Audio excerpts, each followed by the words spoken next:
and then I look up, and then I discovered that it tells me it's turned on the actual clock, and I was so face Oh, palming at this moment. whoops. I forgot to turn on the clock to tell me the time because I Uh, didn't bother to look at the time at the bottom right of my computer monitor, and oh instead it was man. focused on the clock that was above my head instead. Nice. Whoops. And that is why we have to have automatically NTP'd fucking clocks here so that we can get on time. Or I just need to buy a watch as well, just to be well Or informed on that. or place like the alarm, just to remind you. Oh yeah, let me set it for every Mondays at 10 p.m. Yeah. No, set it for 9:50. Ah, shoot, you're right. We got to be here exactly at 10, which we clearly did tonight. I think we did a good job getting here at 10 Mhm. o'clock on sharp. But anyway, Yeah, before we continue on, though, sharp cheddar. let me see here. Everything's good. Yes, okay, everything is a-okay for tonight. I'm And glad. I'm so glad I was able to come tonight because last week I was actually legitimately sweating, thinking like, oh my god, is this gonna be my next life for the next year with my rotations? Like, it's gonna be this freaking picky, critical, hard, or I'd be stuck in the book for hours trying to like make sure I'm caught up. And then today, I thought it was gonna be like that, but I had a blessing in disguise today. Today, or on Friday, I found out that my original preceptor, she got another job, so she's quitting. So she's like, "Oh, I can't precept you anymore. So you're going to go with a different person." And then when I met my new preceptor today, he's like, I was like so happy. Like I was like, oh, thank God. He's like, it's okay. You can make mistakes. You can take guesses. Like, because my other preceptor, she was like, get pissed off when I was guessing. So it's like, I'm like, oh, hello. I don't know everything yet. But no, but this guy made me so nice and cool. No homework for once. So that's why I'm able to join in tonight. Oh, well, that's good to Very good. know. And Very. Yeah. with that being said, though, let's go and introduce everyone here. Welcome Hmm. once again, ladies and gents, to another exciting week of the PokePod World Podcast. We are in session number 90, counting down, I want to say, to the big 3-digit 100 there. And I'm very excited to see we're about to hit that eventually in the distant future. Not sure exactly where we're going to land in that 100 episode, but regardless, though, thank you guys for almost making it all the way to 100. We're almost there. Let's see how things turn out. For tonight, though, I have with me a couple of folks. Of course, as you guys already heard, we got TSS in here. How How you you doing, buddy? doing? Good. All right. And of course, as you heard beforehand as well, Nessa. Hello, everyone. And tonight is going to be a very, very busy night. We got quite a lot of things to discuss. Of course, we have the Mhm. recent episode of PM 2019 to go through, but we also have, of course, the big trailer that accompanied it. And honestly, it's a very disappointing thing to see this sort of situation happen again, where everybody I think was going nuts Thank over you, two Lightning, for the particular host. things. And thank you for the host, buddy. Two things. Everybody was talking about Mr. Fish, and everybody was talking about the trailer, but never about the other contents. But don't worry, we'll fix that right up for you guys here tonight. We'll talk about the episode first, and then we'll talk about the trailer because I feel like a lot of people want us to hear our thoughts on the trailer. And given Yeah. how much content is in that, I feel it's only appropriate for us to go and tackle the episode first and just get our thoughts and impressions out of the way for that to then lead into the trailer discussion for tonight. So, Mm. with that being said, before we go anywhere, as usual, we always tend to kind of like BS around for a little bit. I know a lot of things have been going on within this past week. Everybody's been busy. Everyone's been, taking care of themselves. You guys, if you follow me on social media, you'll know what's going on right now.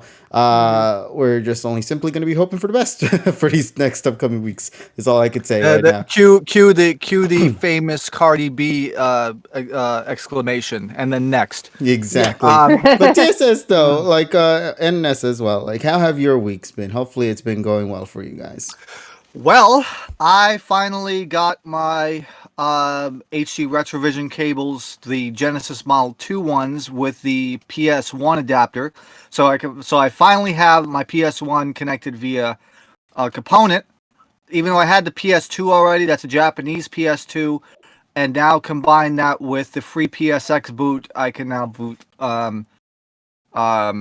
backups off of my SCPH 9000, which is awesome.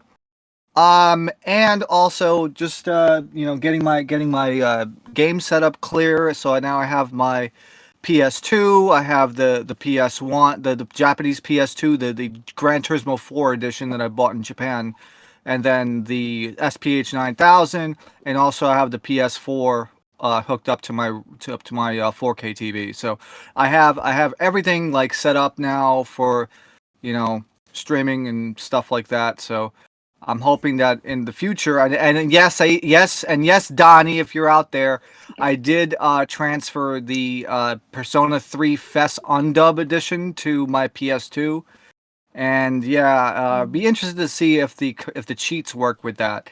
But other than that, I've just been very exciting. Um, I will be going. I will be finally taking my first trip next month. The first trip in like freaking year and a half. I'm gonna go see some friends out in Tampa, and I couldn't be more excited. And it's gonna fall on my birthday, so I couldn't get to Japan this time, but at least I'll be able to spend my birthday with friends and finally get the fuck out of New York because I need to get the fuck out of here. Run, TSS. Run fast as you can. Yeah, don't worry about us, buddy. We'll hold the fort. Exactly. Oh man, but hopefully you have a good time, man. That's all what we need right now in these times, and it's just to try to find a little spark of joy every now and then, and hopefully it goes well for you, buddy. Thanks. But let me see. Some people are saying, "Run, Forrest, run." People have been saying that to me for years. What, In other run? context. Run, Forrest. Run, Forrest, run. But, Run, Forrest, run! Like that. I need to see that film again. I haven't seen that shit in a while.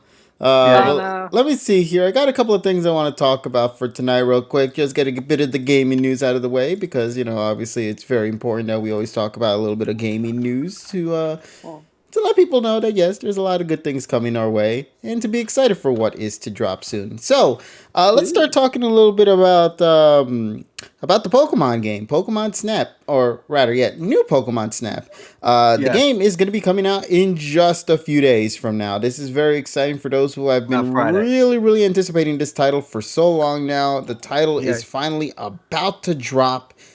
And I think a lot of fans are very excited for what is going to be coming for this series. Especially because I feel like no two gameplay styles are ever going to be the same. Especially given from what we heard so far for the new mechanics of the game and how it incorporates into new Pokemon Snap to be exact. So I'm not going to go into the deets on that stuff. You guys can look at it for yourself. But honestly, this game is looking to be a very, very fun game to play through an insane amount of times. It's like no two playthroughs will ever be the same. Is kind of the thing. And that's a good thing because considering how limited the first game was, we definitely want to see diversity in a game like this. Especially now we live in the world where you have to pay $60 for a game. Yeah, exactly. You got to make sure that pricing is worth it. Yeah, I'm actually holding off. I'm actually holding off for the time being because I kind of want to. If it's like a lot of content that is like worth the $60, then I'll probably buy it. If it's only like a 2-3 hour game, that more likely would pass. Yeah, that's the thing. Well, I'm pretty confident. It all depends on really you, the player, because you can make a game go either 3 hours or 30 hours just on how far you intend to go with the game, because to complete a game sometimes it could be less than 10 hours, but if you want to go for the 100% route, that's where the real money begins to shine. And honestly, if you love those kind of post-game content, I want to say you might enjoy what might be coming with the new Pokemon Snap really soon. So looking forward to that. I hear we're also going to be getting some information for Brilliant Diamond and Shining Pearl, as well as Arceus soon. I'm sorry, Trash 1 and Trash 2. Trash 2. Exactly, the games, and then of course Arceus. Apparently there's like a magazine the Pokemon equivalent of the Dr. Seuss. Okay, cool. Oh shit, I didn't even realize the connection till now. Oh god. But yeah, so as I was stating before, there's a magazine that's going to be dropping soon. We're going to be getting some information on that. And Pokemon Fun, which is coming out in mere hours. I guess it's Yeah, out already. just mere hours from now. Oh. You know what? I wouldn't be surprised if it ends up being after we finish our stream. That we're just Hey, decides Inner to drop. Liger, my fellow cohort on PM.net, thank you for the follow. Oh, and thank you so much for following us, Ooh. buddy. We absolutely appreciate it. Also, let's Thank go you and for say the hello to follow. Tyrone, who happened to join us as well right now. How you doing, buddy? What's up? I'm sure we got a lot to talk about. Oh, 'cause we do, but we're getting Yeah. all we the have a game plat- stuff talk out we of the have way a real quick. plethora of things to talk about. A plethora of things, man, and I hope we can manage to get through it all. That's why I'm trying to speed run through all this discussion of video games and whatnot. So we got new Yeah. Pokemon Snap out of the way. We got some of the other titles talk out of the way. Let's talk a little bit about some gacha games, two games in particular. Let's begin with number one. Genshin Impact is going to be having its 1.5 release really soon, featuring a horde of new characters as well as some brand new things that are going to be coming to the game, especially one of my personal favorite features, that one I'm seeing right now. Apparently you can make a home in this update. What? Yeah, you can create your own home this time around.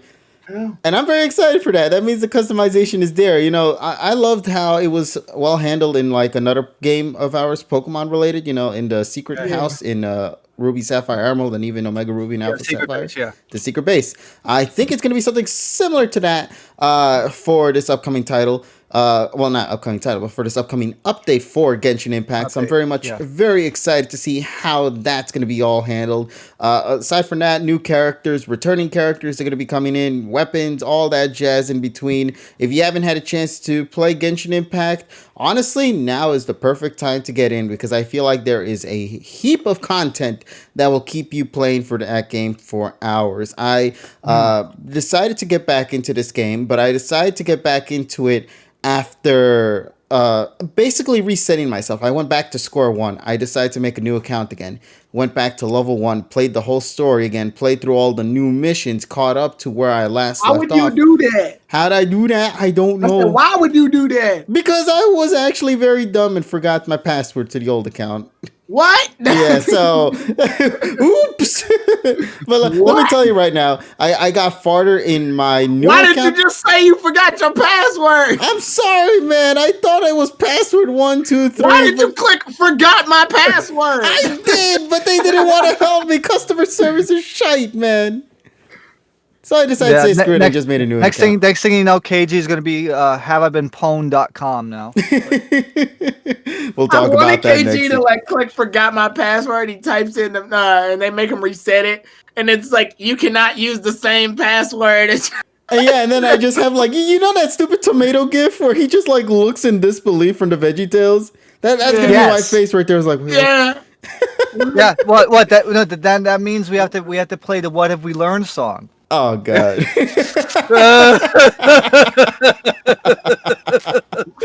Oh man, but yeah, so in other words, I created a new account because of my sheer stupidity and somehow managed to get farther in the newer account than I did with the old account. Wait, how many hours? I'm already almost at level 40 in this game. What the fuck? And I've unlocked a couple of new characters that I didn't have in the previous file. Especially one in particular that I loved so much, Rosaria. If you know her, she was one of the recent ones actually that's gonna disappear really soon.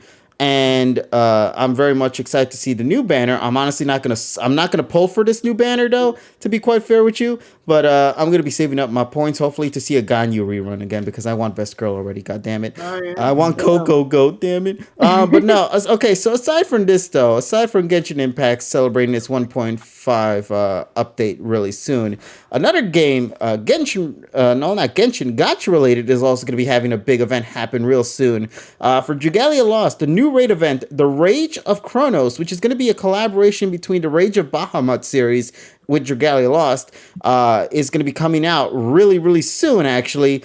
And they dropped a brand new trailer for it, which did confirm that Megumi Ogata, very well-known VA, as well as a very well-known singer, too, is going to be working on this event as well, providing the voice of one of the characters in the game, Grimnir, I think that's how you pronounce it. And Vania is also going to be there as well. Vania is a character from Rage of Bahamut who is a vampire, and there is a lot of lore behind that character, which I assume you will get more information about when you play the event. And I did hear that she is going to be the free unit that you will be getting in this upcoming event, if you play it, of course. So I'm very much excited to see how that's all going to play out. It's going to be a lot of fun. And yeah, for Gacha fans out there, I think you guys are going to have a lot of fun with your games. I know Azure Lane also is celebrating its new event that it just released as well, with a lot of Italian waifus. So if you love that, especially the L2D skins, you'll definitely love Azure Lane's new event right now. So yeah, a lot of things just going all over the place for gachas out there. I hope you guys have fun with it, whether it be for Genshin, whether it be for Dragalia, Azure Lane, you name it. I just hope you guys have a good old time with them. So, that's it for gaming news on my end, though. TSS, you were going to say something? Sticking with the mobile game stuff, we have a new update from Masters. Raihan is now the icon for Masters. And also, we're going to get 3,000 gems tomorrow. Coming up to get a pull for Raihan and Windows XP. Man, it needs to have the noise, please. Yeah, and then we're gonna have the Eternal Rivals time trial event. Mm-hmm. We're gonna have more of the Battle Villa and the Blissful Bonanza, and that's gonna start on the 29th. But the new time trial starts tomorrow, and then in addition, we're gonna have We're gonna have a new legendary event called Father or Foe, which is coming up on May the 3rd, and it's gonna be about Getsis. Oh god damn it, that guy again. Yeah, good timing too, because we're playing the BW games right now. So yeah, and then we'll have and then on the same day, Alder and Volcarona is going to return to the Sync Pair Scout, and then on May 5th, we're going to have a special event phase 1 called Weather Alert. It says, in this event, sudden abnormal weather conditions are about to bring an unprecedented catastrophe to Paseo. So it's going to be 2 phases. The first one will start on May 5th, and the second half is going to be on mid-May. And the third phase will have Thanos in it. Sorry. There's going to be new sync pairs coming in a solo event. I think there's some dumps that happen, but I haven't looked at any of the spoilers yet. I don't want to spoil them because I know a lot of fans don't prefer getting spoiled on those leaks. But let me just say, if you love waifus, you're going to love this upcoming one. Especially one that might be focused from a more particular recent game. We have waifus. Yeah, we have wafers, ladies and gents. Wafers. All right. So wafers. All right. Chat was also bringing up some things too. Hold on, let me just bring up what the chat was saying. Yes, Princess Connect Redive, another gacha game from Psy Games, is also going to be having an event coming really soon as well. That's going to be featuring Ilya, another vampire, I believe, just as well. That's also going to be partaking in that event. So yeah, gacha games are just going balls to the wall this upcoming week, man. It's going to be nuts. Wow. So Tyrone, did you say you have something you want to bring up? Pokemon Gamer news for Sword and Shield. The Players Cup 3 had its finals, I believe, recently, this weekend. So to celebrate, they are giving out the weakness policy, an item where if your Pokemon gets hit with something that they are weak to, their special attack and physical attack rises dramatically. They have I believe this event actually runs out today, so do it now. The code is WPF1NALSPC3. If it's over, then we probably missed that by like an hour, but it's still going right now. Now let's take a look. Basically, it's WP Finals PC3. So basically, World Pokemon Finals PC3. Or Players Cup Final, I guess. Well, yeah, it would still be Players Cup Final. Yeah. So WP Finals PC3, and then hopefully that'll get you your weakness policy before the time runs out. Nice. Well, hopefully people get a chance to get it. Yeah, and don't miss out. Let Tyrone be here to remind you, of course. Yeah, I'm gonna check it myself. But yeah, the Players Cup 3 ended recently because that happened this weekend. So we actually got to see a lot of strong trainers fight off against each other in the finals. Wait, Donnie says here I'm playing a gacha game from Japan focusing on train girls. Yo, Donnie, slide me that link real quick. I just got to take a look at that. But also, let me see here as well. I think it's also a good opportunity for us to go and talk a little bit about some upcoming, well, not upcoming, but some current anime also going down within this season. I always want to remind people about some anime shows going down within this season, and give some suggestions out there. Give some ideas of what fans should go and watch for this anime season. Now, of course, as usual, I always want to say my opinions are simply my own. So whatever recommendation I might have might not be something that you guys might enjoy, but hopefully Can I say you guys fuck will you? have. You're wrong anyway. Wait, which one? I said, can I say fuck you? You're wrong anyway. Yes, you can. Cool. I won't like it, but I can understand it. It don't hurt my feelings. I'll cry on stream, but Go right ahead. Yeah, Have a world. But no, go ahead. Okay, so here are some of my anime suggestions right now I want to just drop. This one is a very cute little anime focusing on a dragon trying to find a home. It's called Dragon Goes House Hunting. It is such an adorable little anime. It's nothing to the extreme of like high level budgets or anything. It's just simply a dragon just trying to find a home. But because he's this big ass dragon and also he's a dragon, something that is super rare and super valuable to kill, everybody's going after his ass. So he's just trying to get away from all the chaos out there because he is not a fighter. In fact, he has like a -7 in one of his stats. That's how bad he is. He's like level 60 and he has like almost all zeros and -7 for something. I forgot what that -7 was. But aside from that, though, of course, there's also some other animes to talk about. Fruits Basket is having the final season, which is something very important because Fruits Basket never really got a proper conclusion in the original run. So here we are in 2021, and we're getting to see the grand finale of Fruits Basket's story. How will it turn out? That's just something we're going to have to wait and find out if you haven't read the manga or any of the content regarding Fruits Basket, and that being like a 20 plus something old anime or manga out there. So yeah, let's see what else I want to recommend. Agent 6 or Sentonin Hakin Shimasu. I hope I'm pronouncing that right. But this is a anime that is made by the same person who wrote Konosuba. So, if you enjoy Konosuba, I honestly think you'll get a kick out of this anime right here, focusing on a character named Agent 6 who goes to a completely brand new planet alongside this android chick, and they both go and try to be spies there. I say try, and hilarity ensues. I'm going to say this right now. There is a female character in this anime that is absolutely adorable, man. She is like I think she's a chimera, I want to say, where anything that she eats, she will gain the abilities of those said creatures.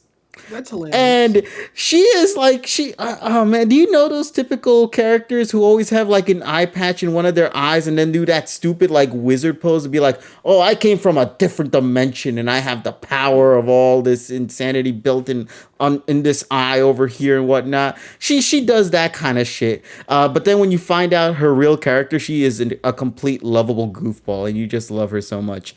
There are so many great characters in this show. I don't want to spoil anything. Snow's great. Agent 6 is great. So just to name a few there, I think you'll guys have fun, especially like I mentioned, if you love Konosuba, I think you'll get a good kick out of this. The other one that I also want to recommend, I've talked about this plenty of times before. You guys know the Slime 300 anime. I'm not talking about the How I Became a Slime. I'm talking about the witch. Yeah, that's not the one I'm referring to. The one I'm referring to is this witch who basically kills slimes for 300 years, and because of that, she maxed out her level, the anime.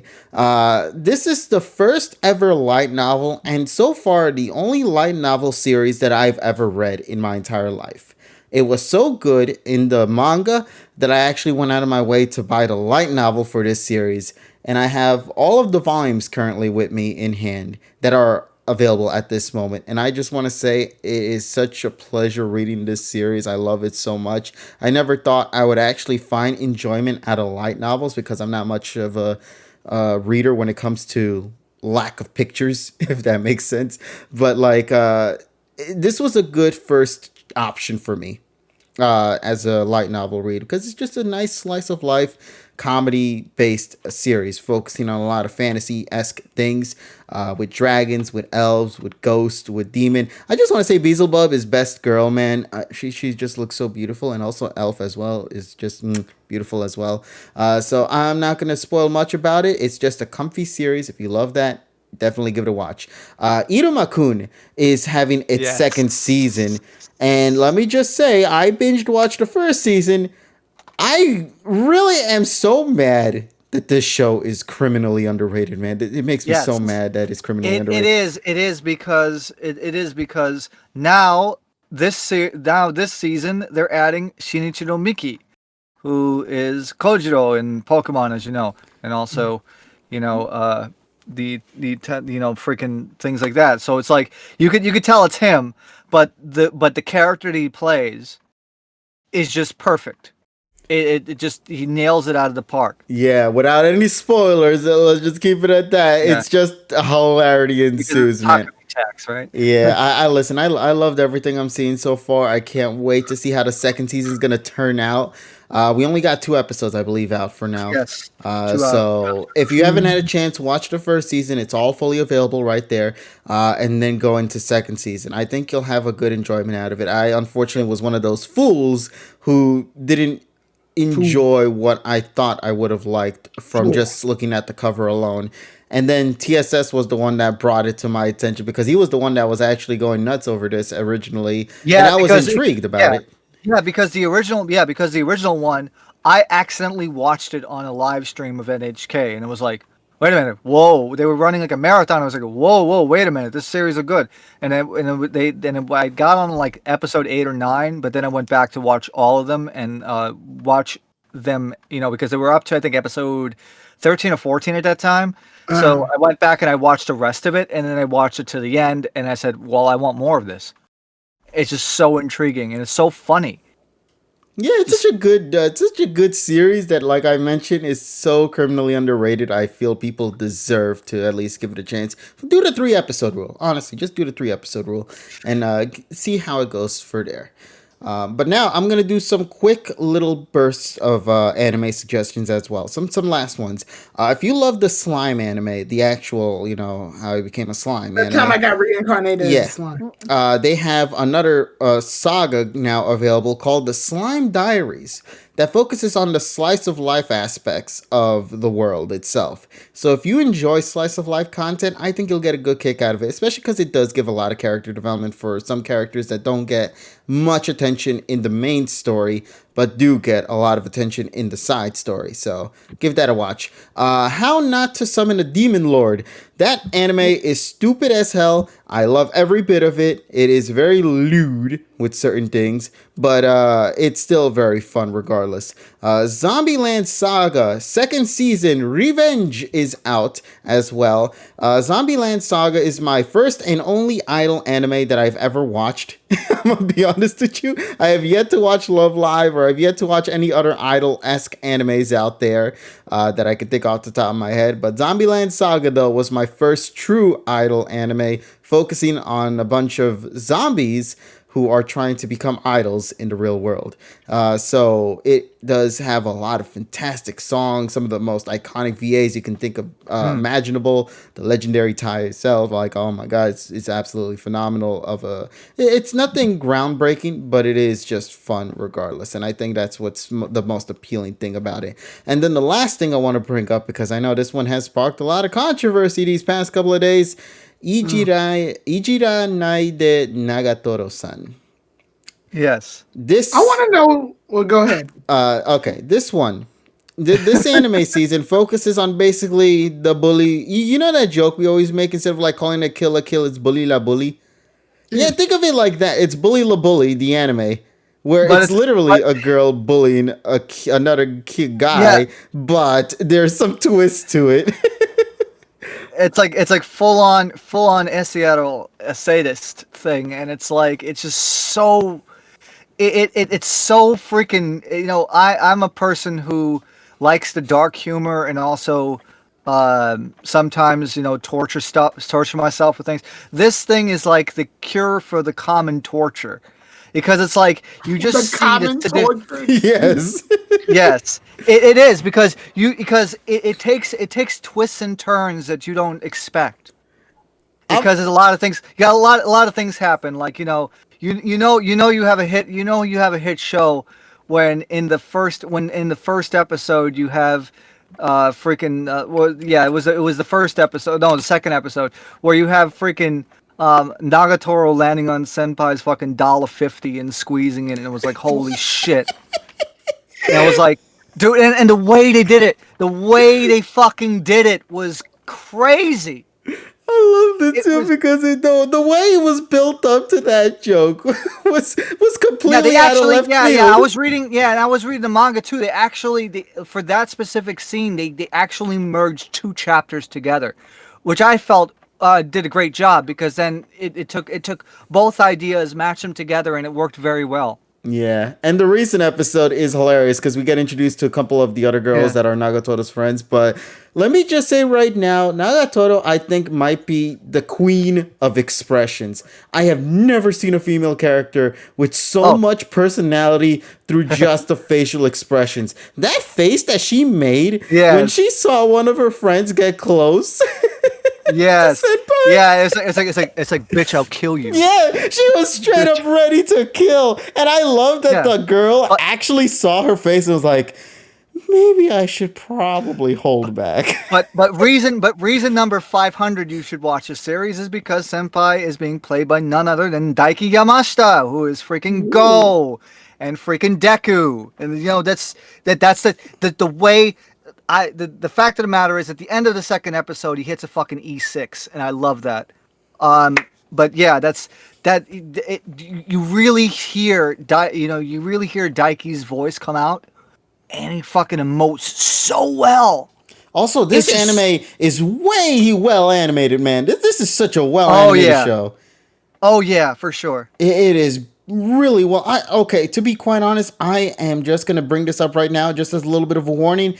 That opening is very epilepsy kind of esque.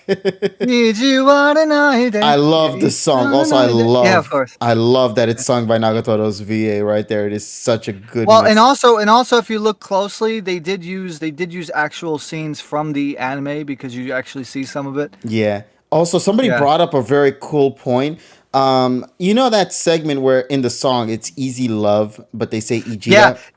Yeah. But the thing is, though, it's a freaking pun, because if you do Ijida Naide, they divide it into easy love night date, because it's kind of like a pun between it. It's like a homonym, like a homonym pun. So it's like a similar. So they made like English combined with that, and it made it work with the song, because it's the same like tagline for the show. Exactly. Ijida Naite. And I was like, oh my god, it took me a second to realize it, but when I saw that, it was like, that is such a beautiful way to incorporate the name of the anime into the song without it actually being the name of the anime. I was like, that is so perfect right there. And once again, being sung by the VA of Nagatoro-san, it just puts it all together. It puts all of it in wonderful connection. Dude, I have at least 15 AMV ideas because of this shit.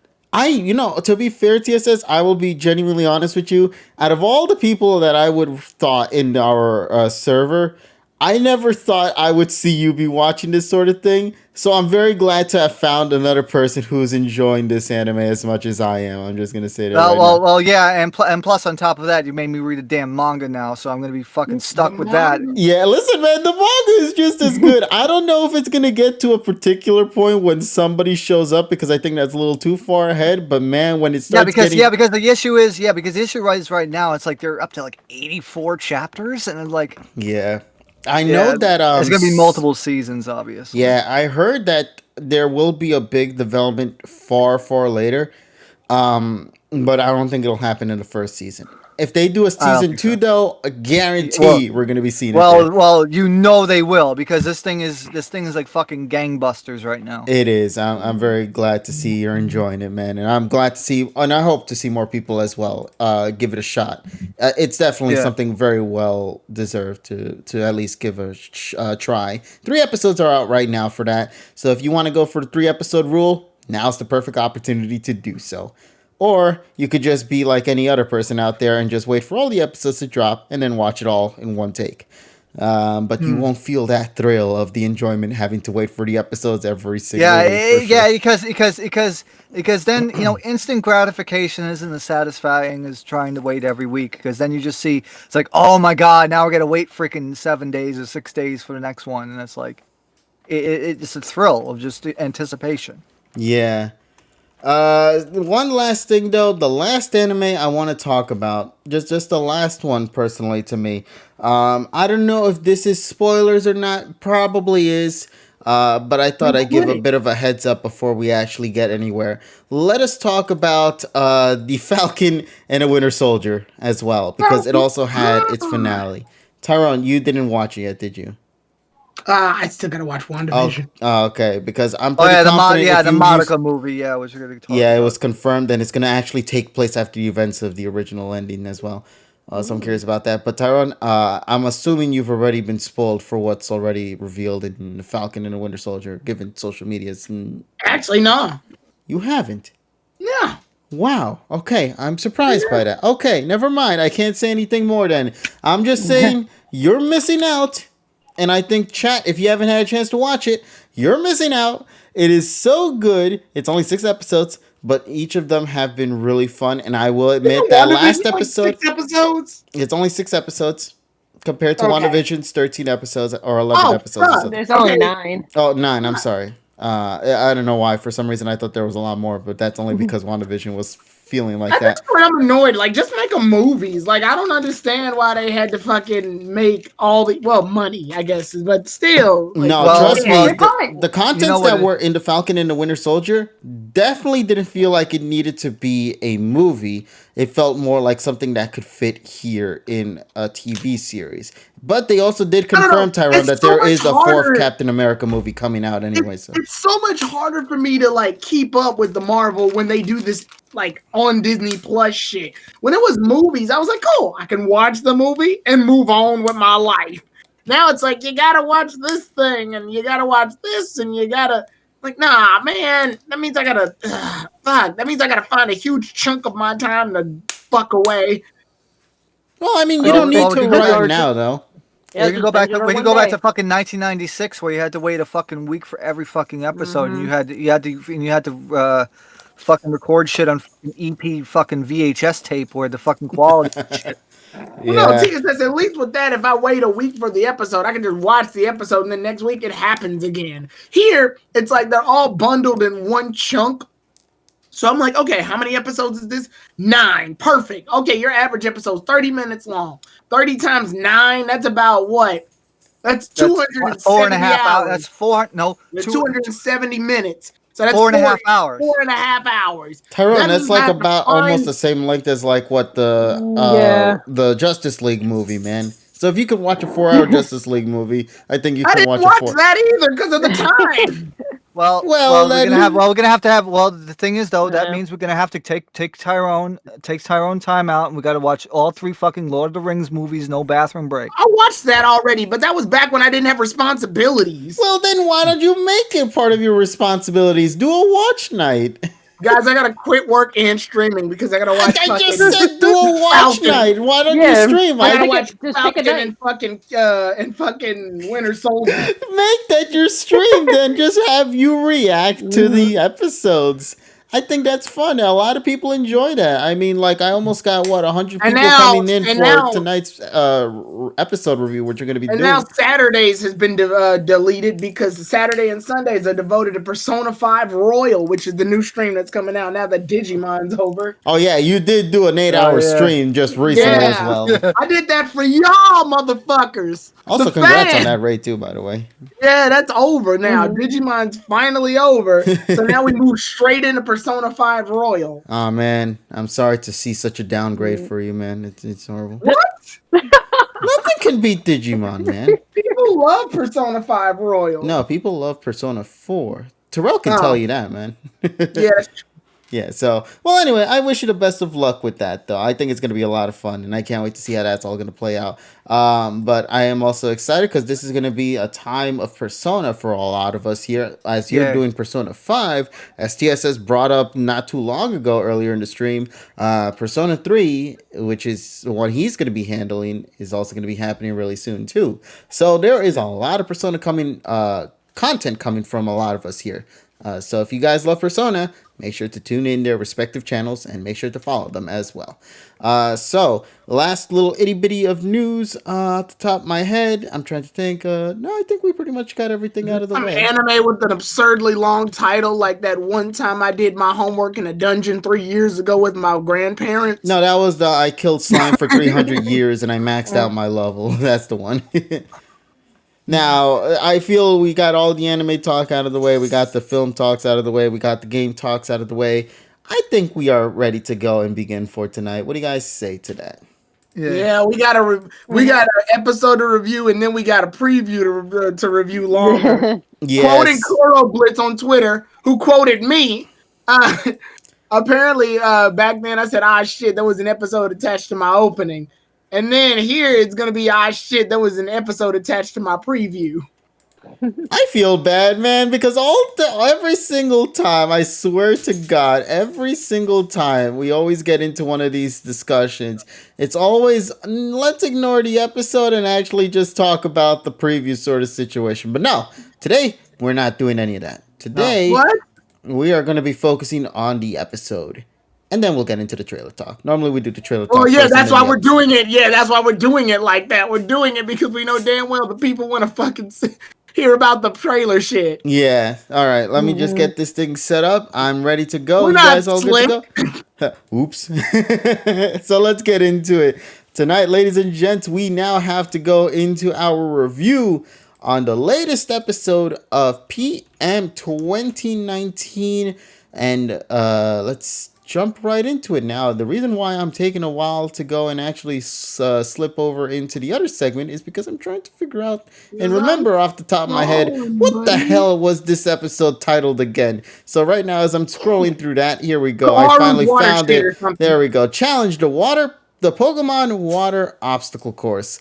Let us begin. Funny is what I said. Yes, otherwise known as the Uno La La La episode, because after so many days or weeks or months, actually, for that matter, we finally return to seeing our friend Mr. Fish, as Mr. Fish is going to be participating alongside with Ash, Go, and Dugong, and even Koharu and Eevee, as they participate in a little water obstacle course that they watch on TV. And they showcase a particular trainer and his Vaporeon, who just happens to be a friend of Krissa. Once again, Krissa just has almost every single hookup imaginable in this show. She knows everything and everyone, I want to think, at this point. Like, almost all of the episodes that always have to have some sort of plot, Krissa seems to know everything. She's like the go-to girl, basically. Yeah. Hey, listen, man. More power to Krissa. He was a college playing. So let's see. All right. So today's episode, what is it about? It's about going to the Hoenn region, which you wouldn't think it'd be until they actually point out that it's the Hoenn region. But we actually go to the Hoenn region, where we're witnessing the Pokemon. How come Koharu's episodes always deal with water in the Hoenn region? When was the last time I had water in the Hoenn region? That one girl with the phoebe ass. That was in Kanto. Shit! I thought that was in Hoenn. Yeah. No. I thought that was in Hoenn. Holy shit. No, that was in Vermilion. Fuck, whatever. Yeah, but it does feature water, though. But it is a water. That was in Hoenn? That wasn't See, I fucking knew it! I could have sworn that was in Kanto. I knew damn well that was in fucking Hoenn. Yeah, so they went to Slateport there. Here they started in Kanto and then they went to Hoenn. Okay. Yeah. Could have sworn that was in Kanto. Really? It was like...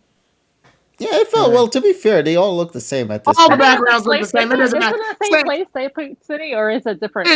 Nessa, you want to know the sad, cold reality of it? It doesn't matter. They all have the same backdrops, the same generic shit in the back. Using the names is nothing more than a precursor. Welcome to Journeys. I'm trying to figure this out. Hold on a second. I don't believe any of this right now. Literally, all you have to do is say, like, Ash and Goku literally walk in a forest in one scene and be like, "We're in Sinnoh." Like, you just got to take the show's word for it at that point. Also, as Kuro says, we're forgetting that you think that Timwood the Glimmer Tangle is in freaking Hoenn, right? What? That's the whole point, because you said all of her episodes. No, not all. I Hoenn. was exaggerating for comedy purposes, but I'm saying like the that two fell episodes. flat. The 2 episodes we saw major of her were water episodes that were in Hoenn, leading to the joke "too much water in Hoenn." There was more to that. That joke was actually smarter than the delivery. Smarter than a 5th grader. Yes. Okay, now I see what happened. The reason why is because half of the episode with the Feebas actually took place in the lab, and then the tournament happened in the region itself. Yes. Which is what went down. But I think this was also before. But yeah, let's get to the. But now let's actually get to the episode at hand. Let's get to the air quote plot. Okay, so the whole point of this episode was that Eevee witnessed the Vaporeon, one of the many evolutions that this Pokemon could evolve into, and admired what it had witnessed and decided to tell Koharu, hey, let's go over to the Hoenn region and go witness this guy in person. Koharu says okay, and everybody else seems to agree as well. And they all decide to go together and participate in the obstacle course, where we get the opportunity to see Go and Satoshi show off their water Pokemon as well. And this is where hilarity, I want to say, ensues. So let's start breaking it down bit by bit. Kicking things off, let's talk about one of the characters that I honestly think is the highlight of this entire episode, Mr. Fish. Mr. Fish is probably the best Pokemon we've seen to date, in my opinion, comedy-wise, because I love Mr. Fish. Everything about him is the absolute quintessential example of comedy. I love everything about this fish. He can't swim for shit, but he can be Speedy Gonzalez down in the freaking ground underwater. That shit has speed. He's like, I'm fast as fuck, boy. That kind of shit. And he's hilarious underwater. It is absolutely crazy to see how fast that this man can swim or run underwater. So I loved everything about Mr. Fish. And then, of course, how can I also ignore probably one of the most humorous water gun noises I've ever heard a Pokemon give since, what was it? Poliwrath's farting water noise. Yeah. Where literally Uno La La La does blah. And that's it. That's all it does. It wasn't like an actual scream. It wasn't like it actually feeling like it was doing a command. It was like blah. Can't you get him to do something other than water gun? I don't know. Like what? I did like that they pointed this out, because I was gonna be furious if out of nowhere he was like, hey, Dracovish, use Hydro Pump or something. And they're like, you've never used Mr. Fish before? No, I don't know. Mr. Fish just only knows water. And Mr. Fish showed them off. And he goes, no, this brings up a problem I have. So he goes, water gun's the only move I've seen him use. Ash, since when is seeing a Pokemon use one move your limitations on what it can use? I've seen them use Pokemon, catch them, and then have them use moves we didn't even know they had. And I'm not even using examples from other series. I'm using examples from this series, Dragonite. Yeah, there is a reason why. Mr. Fish. Yeah, but Mr. Fish is not. Yeah, but the Dragonite's not a fossil. Also, the big thing about this as well is using that as an excuse. No. Here's the thing. It is because you have to remember, there is no other Mr. Fish that exists in this Pokemon world. That is the only fish that exists. Infernape used Dig, and he didn't even know he could use Dig. Well, which one? Infernape. Yeah, that's something, because you want to know why the Pokedex can give him that info. Then the Pokedex can tell him he can fucking use other moves. That never even can register this thing, because it's not even an actual fucking Pokemon. Like, this thing isn't even in the Dex at this point, I think. It's Journey's fine. Move on. I Go. really wish I could give you an answer to that, but it's similar to the situation as the Duskform Lycanroc. We have little to no knowledge as to why this Pokemon exists. It just simply exists in the Pokemon world for the first time. It exists, yeah. And therefore it is. But Mr. Fish and Ash decided, hey, you could do something with your jaw, right? If you can't, that's perfectly fine. And then Mr. Fish was like, and he decides to use Fish's Rend. That is how it learns the move. I am shocked at the fact that was how that came to be. Ash created the move on the spot. That wasn't a move that it knew. That was a move Ash created.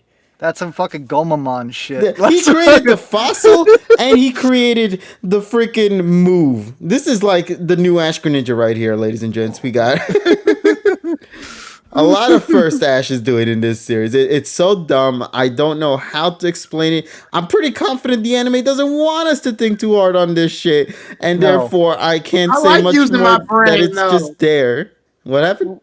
I said I like using my brain though. I know, buddy, but you got to remember this is a journeys we're talking about here, and I think we've talked about this which actually, speaking of which, Tyrone, that's going to be a good segue when we get to the next part of the discussion later. We'll get to that. Let's talk about Kairi, who is voiced by none other than Ken with 2 N's, who is pretty much every single filler character in fucking Yokai Watch Y Academy.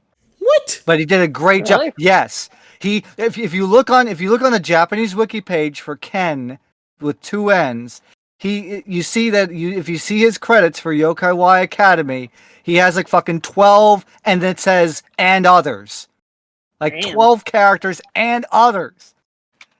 The man is a filler character machine. But here it sounds so great. It gave Kairi a great voice, and also the Vaporeon, which is what the whole fucking point of this episode was. I think the fact of the matter is having Kairi use Vaporeon. First of all, having them meet by chance because of the whole contest thing, that was cool. Having to find him around like the rock, that was pretty fucking cool too. But I think though Kairi's interaction with Koharu really got her to thinking what she should do next. And I really like that. Again, character development, which is what we really need.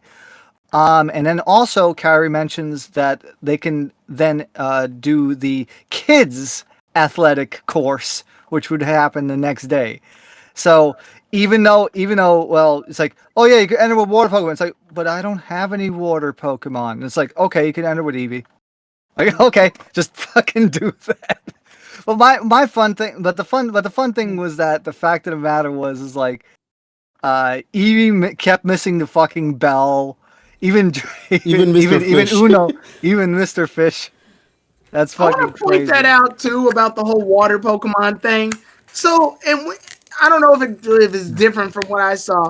When everybody uses their water Pokemon, like Go uses Dugong and Ash uses Dracovish and stuff, which I like that Dugong's the go-to like water Pokemon for Go. When Koharu says, wait, she goes, wait, can I use Eevee even though it's not a water Pokemon? He goes, of course you can. And in my brain, I'm thinking, why wouldn't you be able to use Why would you be able to use a water Pokemon in the water race with the water competition competing against other water Pokemon? Use a fire type. Fuck it, I don't care. We've seen Rhydon swim before, man. Yeah. So, I don't know. When he said, of course you can, it made Koharu feel like she was stupid for asking that question. And I'm like, yeah, no, she has every right to ask, can you use a water fucking Pokemon when she sees everybody use water Pokemon in the water area with the water race that involves, I don't know, water.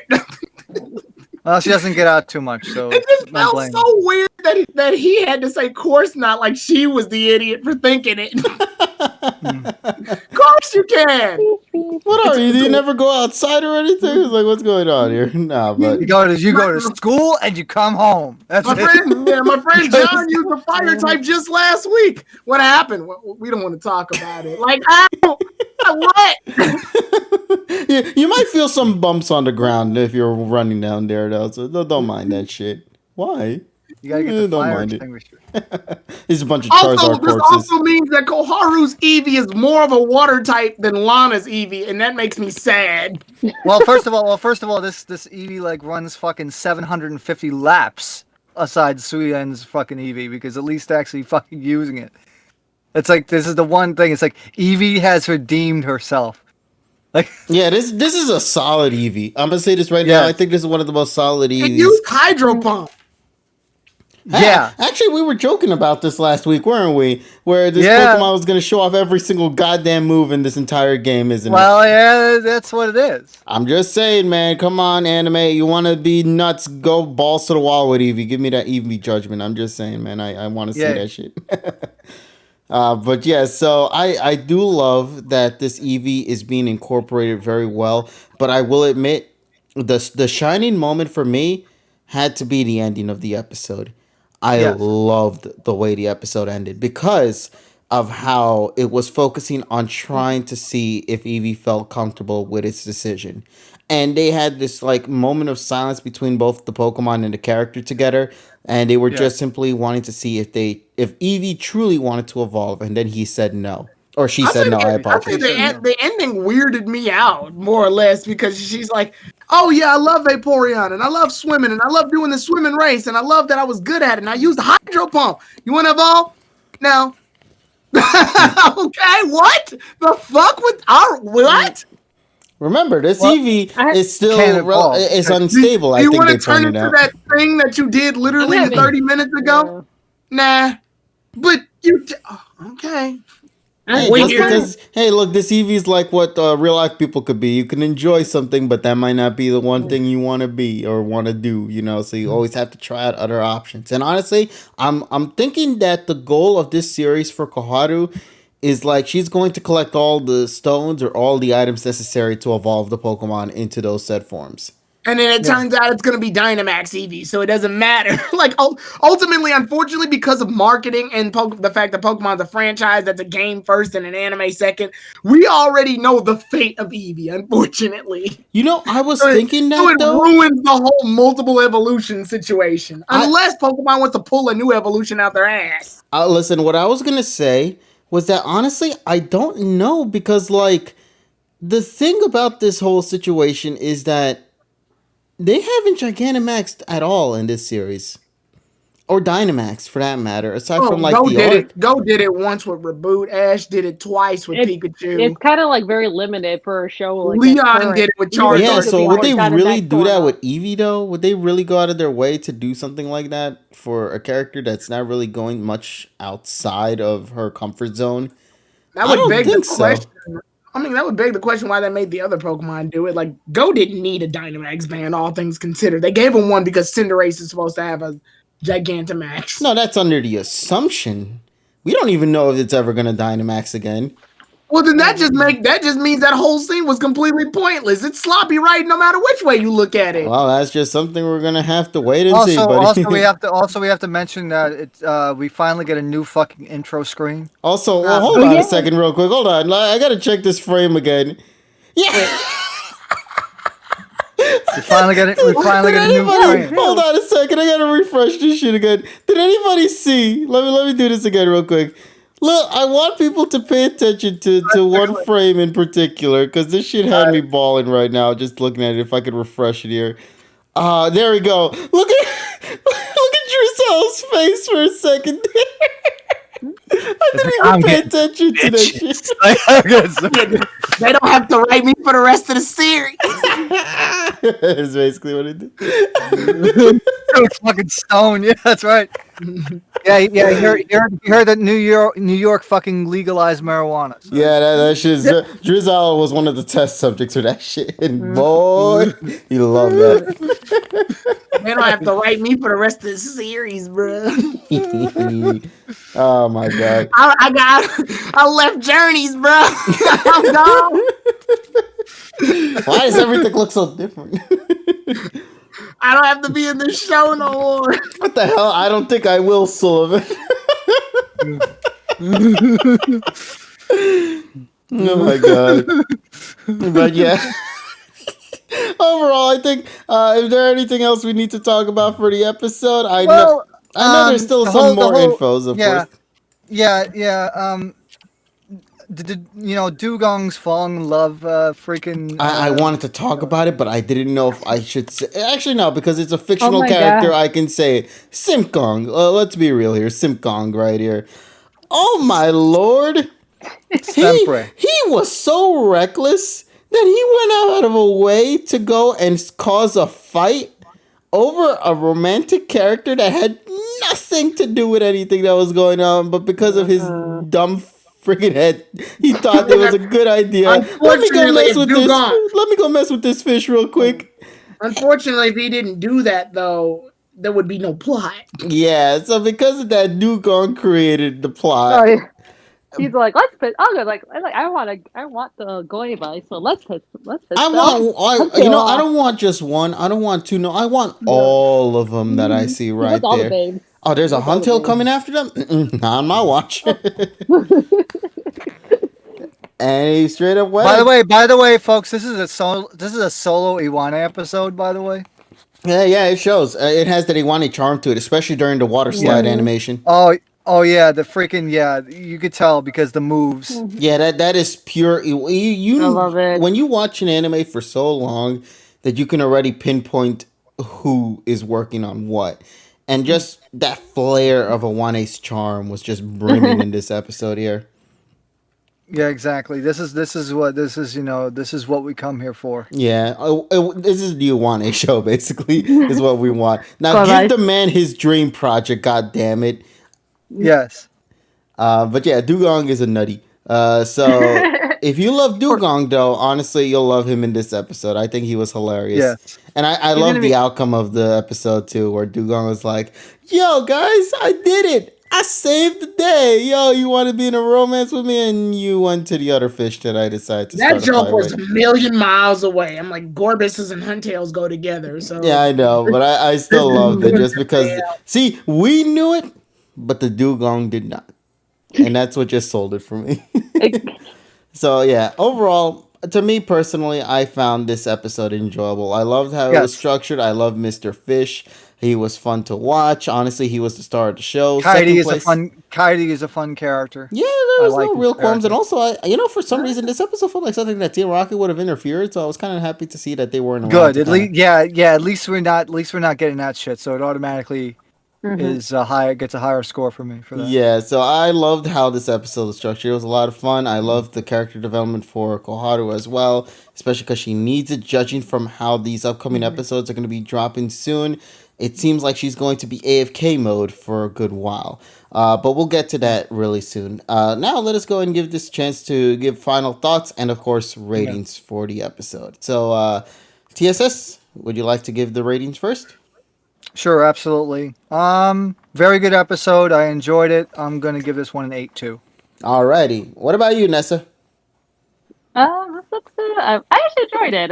I was quite happy with a lot of the funny stuff with Mr. Fish, of course, and then I did have fun with the dugong. I was kind of cracking up with the crazy little gong. Yeah. And then Koharu's development. I was starting to like her a little more and more. So I'm actually looking forward to with her. I guess it sounds like she's gonna be like exploring all the evolutions. So Yes. that's what I'm look like I'm seeing and collecting all the items. So I'm kind of excited for her because I think this is the first time they're gonna explore all the evolutions, like how to like have their own episode like on its own. It's been a while though. I can't. I think the last time was like Johto, probably like that long. What number would you put it at? I would put that as like 7 out of 10. Okay. Okay. Very good. Nice solid 7. All right. What about you, Tyrone, then? What would you give it? Okay, so it's harmless. I mean, this is that one. We're coming off the Drizzle episode, so at this point, it's a very neutral ground. I get it. Yeah. There's nothing really of happening in this episode. So much at the point where Dugong's got to create a conflict in order. Otherwise, it just would have been, that one time that Eevee did that swim race. That was a fun weekend, right? Like that. Yeah. Did we ever get an actual winner for that? Yeah, Ash. Yeah, Ash won. He didn't get a. No, he didn't get anything, but he won. Yeah, no, it was. That and kind then of feels like this episode. Actually, we didn't get anything, but No, it was there. interrupted thanks to Dugong running away. Even the guy who gives the water stones, like, here, give this to Evie. I mean, you don't have to use it, but Yeah, wait, but didn't I win? It's to her. it's to her. Yeah, like, I don't know. This episode feels a little empty, but at the exact same time, it's so harmless that I guess it wasn't expected to have anything in it. But it's supposed to be Koharu development, and it's just like I don't know. It's just like a what if Eevee was a Vaporeon episode, and like it's just. It exists, and therefore I'm gonna give it a 6. Fuck it. All right. No, it's understandable. For an episode that's supposed to be about Koharu. I like when they did the opening thing. I like when the opening played, and they all played in the pool for a bit. That was kind of okay. I don't know if it was just me, but did the opening sound louder than usual for the episode? There were parts where it sounded low, and then parts where it just fucking cranked itself up. No, yeah, because when I was reacting to it, the audio just blasted in my ears when that opening played. It wasn't the case on the original Cap. Okay, so it might have been just the way it was done in this one. Oh, I mean, it could have been Amazon fucking everything up like it always do. So yeah, I mean, blame it on Amazon. I can't. It exists, and then the Dracovish stuff. Like, KG, I know you love Dracovish. Me, I hated this thing from jump, and it's mostly the game's fault, not even the anime's fault. I just hate Dracovish as a Pokemon. I like the joke that it can run in water, but it can't swim in it. But it doesn't. There's nothing to look forward to it after that. Once the joke's done, it's like that's done. And then Dracovish's main joke is it's fucking weird. Like that's it. Like it's a weird fucker. That's it. That's its whole. Also, its voice sounds more manly now. Like look how weird this is. That's the joke.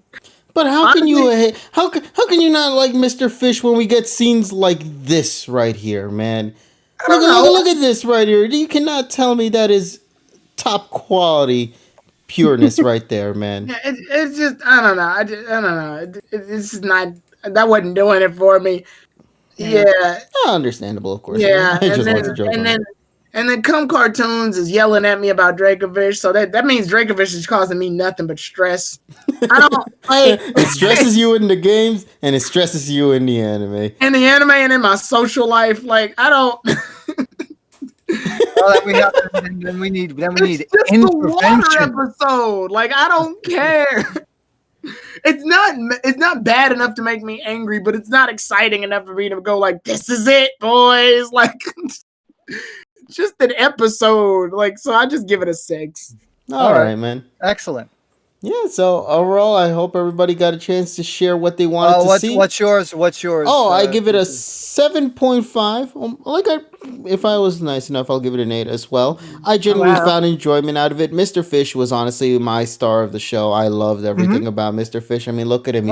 He's doing the gag we haven't seen in forever, man. And this time it's with Ash, of all people. Somebody pointed this out on Twitter. The picture just made me think about it. So he's like, Ash, are you okay? And Ash is like, this always happens. And someone on Twitter goes, this happened once. I thought that was funny. Maybe it's off-screen land. Tyrone is back again. This happened once.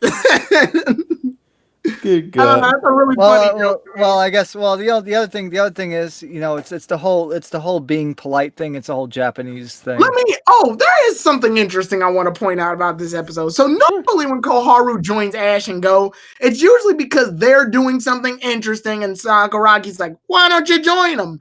This is, I think, the one episode where Koharu's the driving force. She's the one that wants to have Eevee's Vaporeon evolution explored, and Ash and Go are just like, derp, I want to go too. Like, they are no longer the driving focus. And honestly, if you glue all of Koharu's episodes together, you can see how she goes from like character that passively is going on adventures to the leading force. Yeah. Honestly, the show should have been about her. But what do you think fans have been saying since the beginning, man? Well, because the show constantly drags this like Go's gonna be the new main character situation with him having the starters and the Pokemon Go being a viral game and stuff. So he's the center focus. It's been doing that, Whereas here, Koharu has been the character has gained the shonen-esque traditional progression. Mm-hmm. The same progression that like characters in other shows would have gotten if they had been in the whole traveling formula, the journey formula. Not the journeys formula, the journey formula, as in they're traveling from one town to the next to get to the next gym so that Ash can fight the gym leader. Classic. The classic, thank you. Yes. Not the journeys formula where they do some silly shit every episode. So weirdly, Koharu's moving in the traditional progression while Go's moving in the modern progression. And honestly, Koharu's is better. The problem is that those episodes are scarce. So we run into this weird issue where neither of the characters are a good replacement for Ash. And also, they just caused nothing but controversy, man. Yeah. Oh, and the Pokedex. I'm surprised you didn't talk about TSS, because the Pokedex is normally the thing you talk about. Since when do Pokedexes need to be protected by water? I remember 1,000 times Ash looked at his Pokedex under water. Actually, this is your fault, Tyrone, because you never watched Sun and Moon. It's my fault. You never watched Sun and Moon. They actually did that to the Rotom Dex. No. Okay, the Rotom Dex, I made an exception for that one. But you never saw it, though. Rotom Dex was a living fucking being, so I got it. The problem is the Rotom phones are not fucking IP68 rated, so that's why it's not. Also, because I'm sorry, the Rotom Dex was like a living being and it's an electric Pokemon, so I thought it needed protection. Because Satoshi and Go can't afford Galaxy S21 money. Yeah. Actually, I kind of found it adorable though, because I was like, "Oh, that's cool!" Like a little. Yeah, but I will say this though. That it bugs me is because I remember old episodes where Ash just busts the Pokedex out underwater. I'm like, so wait, do the old Pokedex are more water resistant than newer ones? Yeah, and also they missed an opportunity. What they should have fucking done is they should have fucking put Marina Icoltz's voice in fucking muffled, so it's like. Yeah, but the kids still need to hear the Dex entries. It would have been hilarious if one of the characters would be like, "What the hell did he just say?" It's just weirdly jarring that nobody's gonna point out that Ash's old Pokedex were underwater. Like tons of them were underwater. Yeah, here's a good response, Tyrone. Post reboot. Just view it like that. This post. That's why we have. That's why we have closed captions. Yeah, man. Like I listen, Tyrone. I can't give you an answer. The last generation did it. At that point, if the last generation did it, the new generation. They will.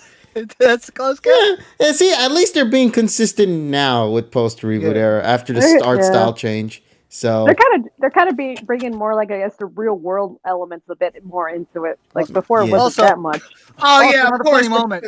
The show where the electric mouse and the fucking and the fox thing that can use multiple attacks. We want to be as realistic as possible right here. Also, to be fair, Tyrone, they started implementing this the moment the Rotom Dexes started taking over the Dex, though.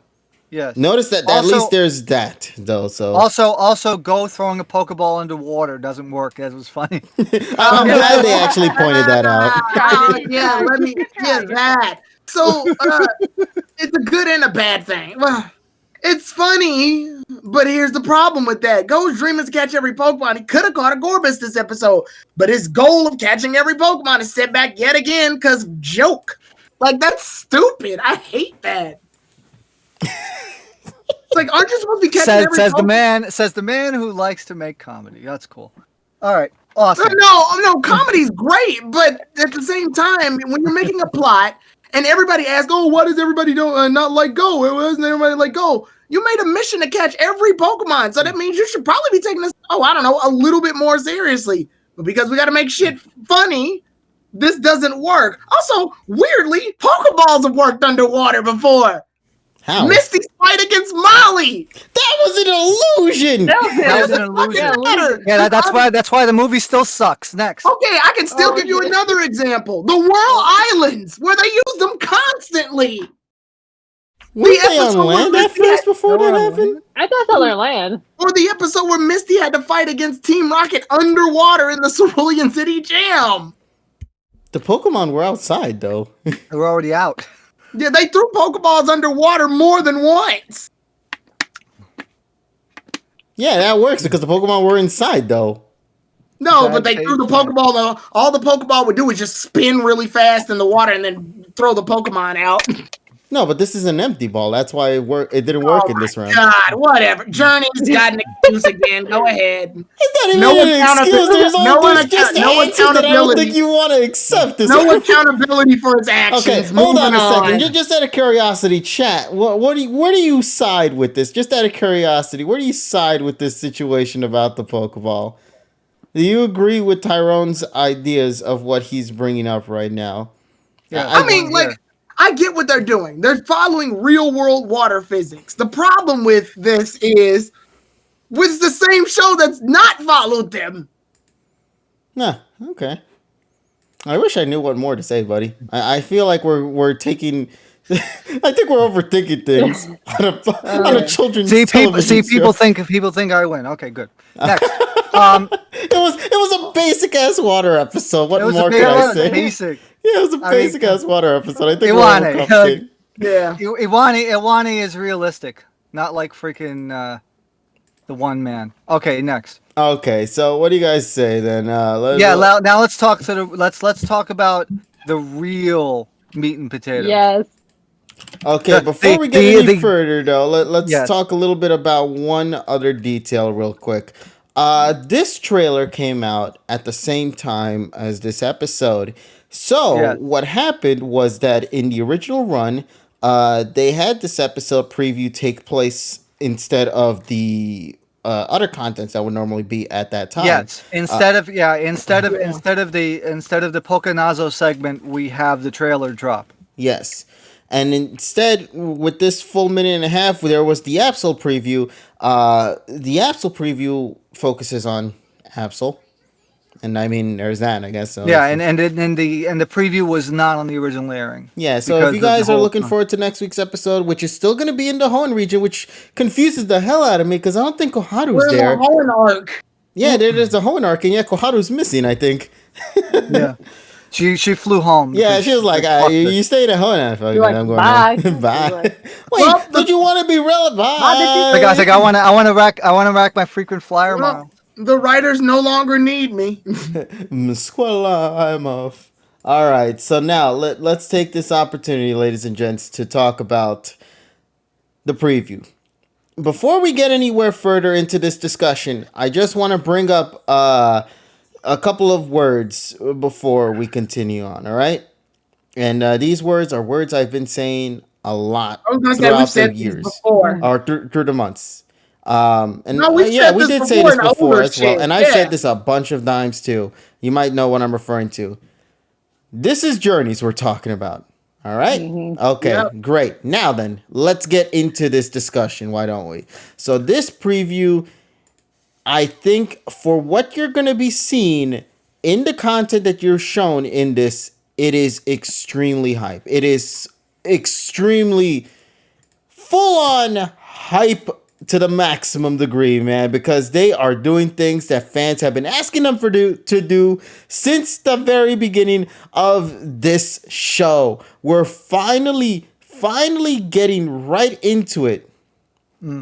Into this arc focusing on returning characters, returning Mons, an arc that might be focusing on one of the characters' subplot, which is actually supposed to be a main plot, but now it's going to be focused more in this upcoming arc, Project Mew, new characters, and much more. So let's jump right into it. Obviously, I think we obviously have a way to go into it, but I think we're going to be talking about some of the hype stuff first, and then just going bit by bit into some of the other parts. So let's begin with part number 1.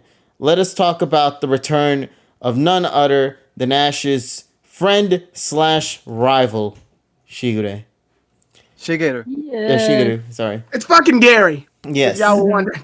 It's Shigeru. Shigeru. I am so happy to see this man back, man. I'm so glad it's also the same VA too. Well, yeah. I mean, because that was to be expected. No, I know, but there was some talks from behind the scenes, according to America's gonna fuck it up. That was saying that there was supposedly going to be a different change of character and all that, and possibly the VA too. But that wasn't true That wasn't true because we had a tweet from Rika showing her and Shigeru's VA. So it Yeah, was they were false. together. That was like a reunion That was like you've been wanting to 3 see. months Oh. ago. That was like 2 to 3 months ago. Rika posted that on her Twitter, so we Oh, knew I that didn't was. know that. And they were holding up the script too. Yeah, and man, this is looking very, very exciting. So here's my thing, though. This episode that you're about to see with Gary and Ash and Go here, I want to remind people this has nothing. Even if the way the trailer presented itself, this actually has absolutely nothing to do with Project Mew. Yes, that's This correct. is its own separate thing, Yes. which is going to be something I'll be breaking down a little bit more when we get into further into the discussion for tonight. But I want to remind people what you're witnessing right now. This has nothing to do with what we're going to be seeing in Project Mew. This is its own separate episode that's focusing on the legendary Pokemon of Kanto, Fire, aka Moltres. Moltres. Now, Lame. I don't know exactly why Gary specifically came back for Moltres, because in the summary we got for this, they stated that Gary came back because of the Pokemon Moltres. And I'm not sure as to the details behind that, but it is regardless very, very exciting to see. Yeah, I think my big issue is just I've been saying I want to see 2 episodes, but honestly, I feel this is going to be a 1 episode kind of deal that we're going to Yeah. be You know seeing. what here. also weirds me out? Because I played the scene in my head the minute I saw KG told me about the Moltres thing. Gary's like, I'm looking for Moltres. You mean that thing we saw at the beginning of the Indigo Plateau? Yeah, that thing. Like it's so weird. Like Moltres is Well- just in and of itself. It's made so many appearances in the show at this point. It's not interesting. If it was Galarian Moltres, yeah, that'd be dope. But Maybe that is a segue to it, but we don't know as of right now. At this point, we're jumping into Well, and also- prediction well- territory or well, speculation and also- territory. Well, and also because it falls in line with Shigeru's whole "I want to be a researcher" thing, so Yeah. it makes sense in that front. Yeah, but it does also make you wonder what reasoning Gary is going to have to explain why Yeah, he wants to see we're gonna- this Pokemon. And I'm curious to we're see gonna his get an explanation answer. for that, yeah. We're gonna get an answer, obviously. so- Of course. So there is a reason why I'm bringing this up, and this might be the beginning of some controversies for this upcoming episode. Aside from this, I hit a character from this shot that we're witnessing over here. So let me just go and slide this real quick over here to the right. Why don't I?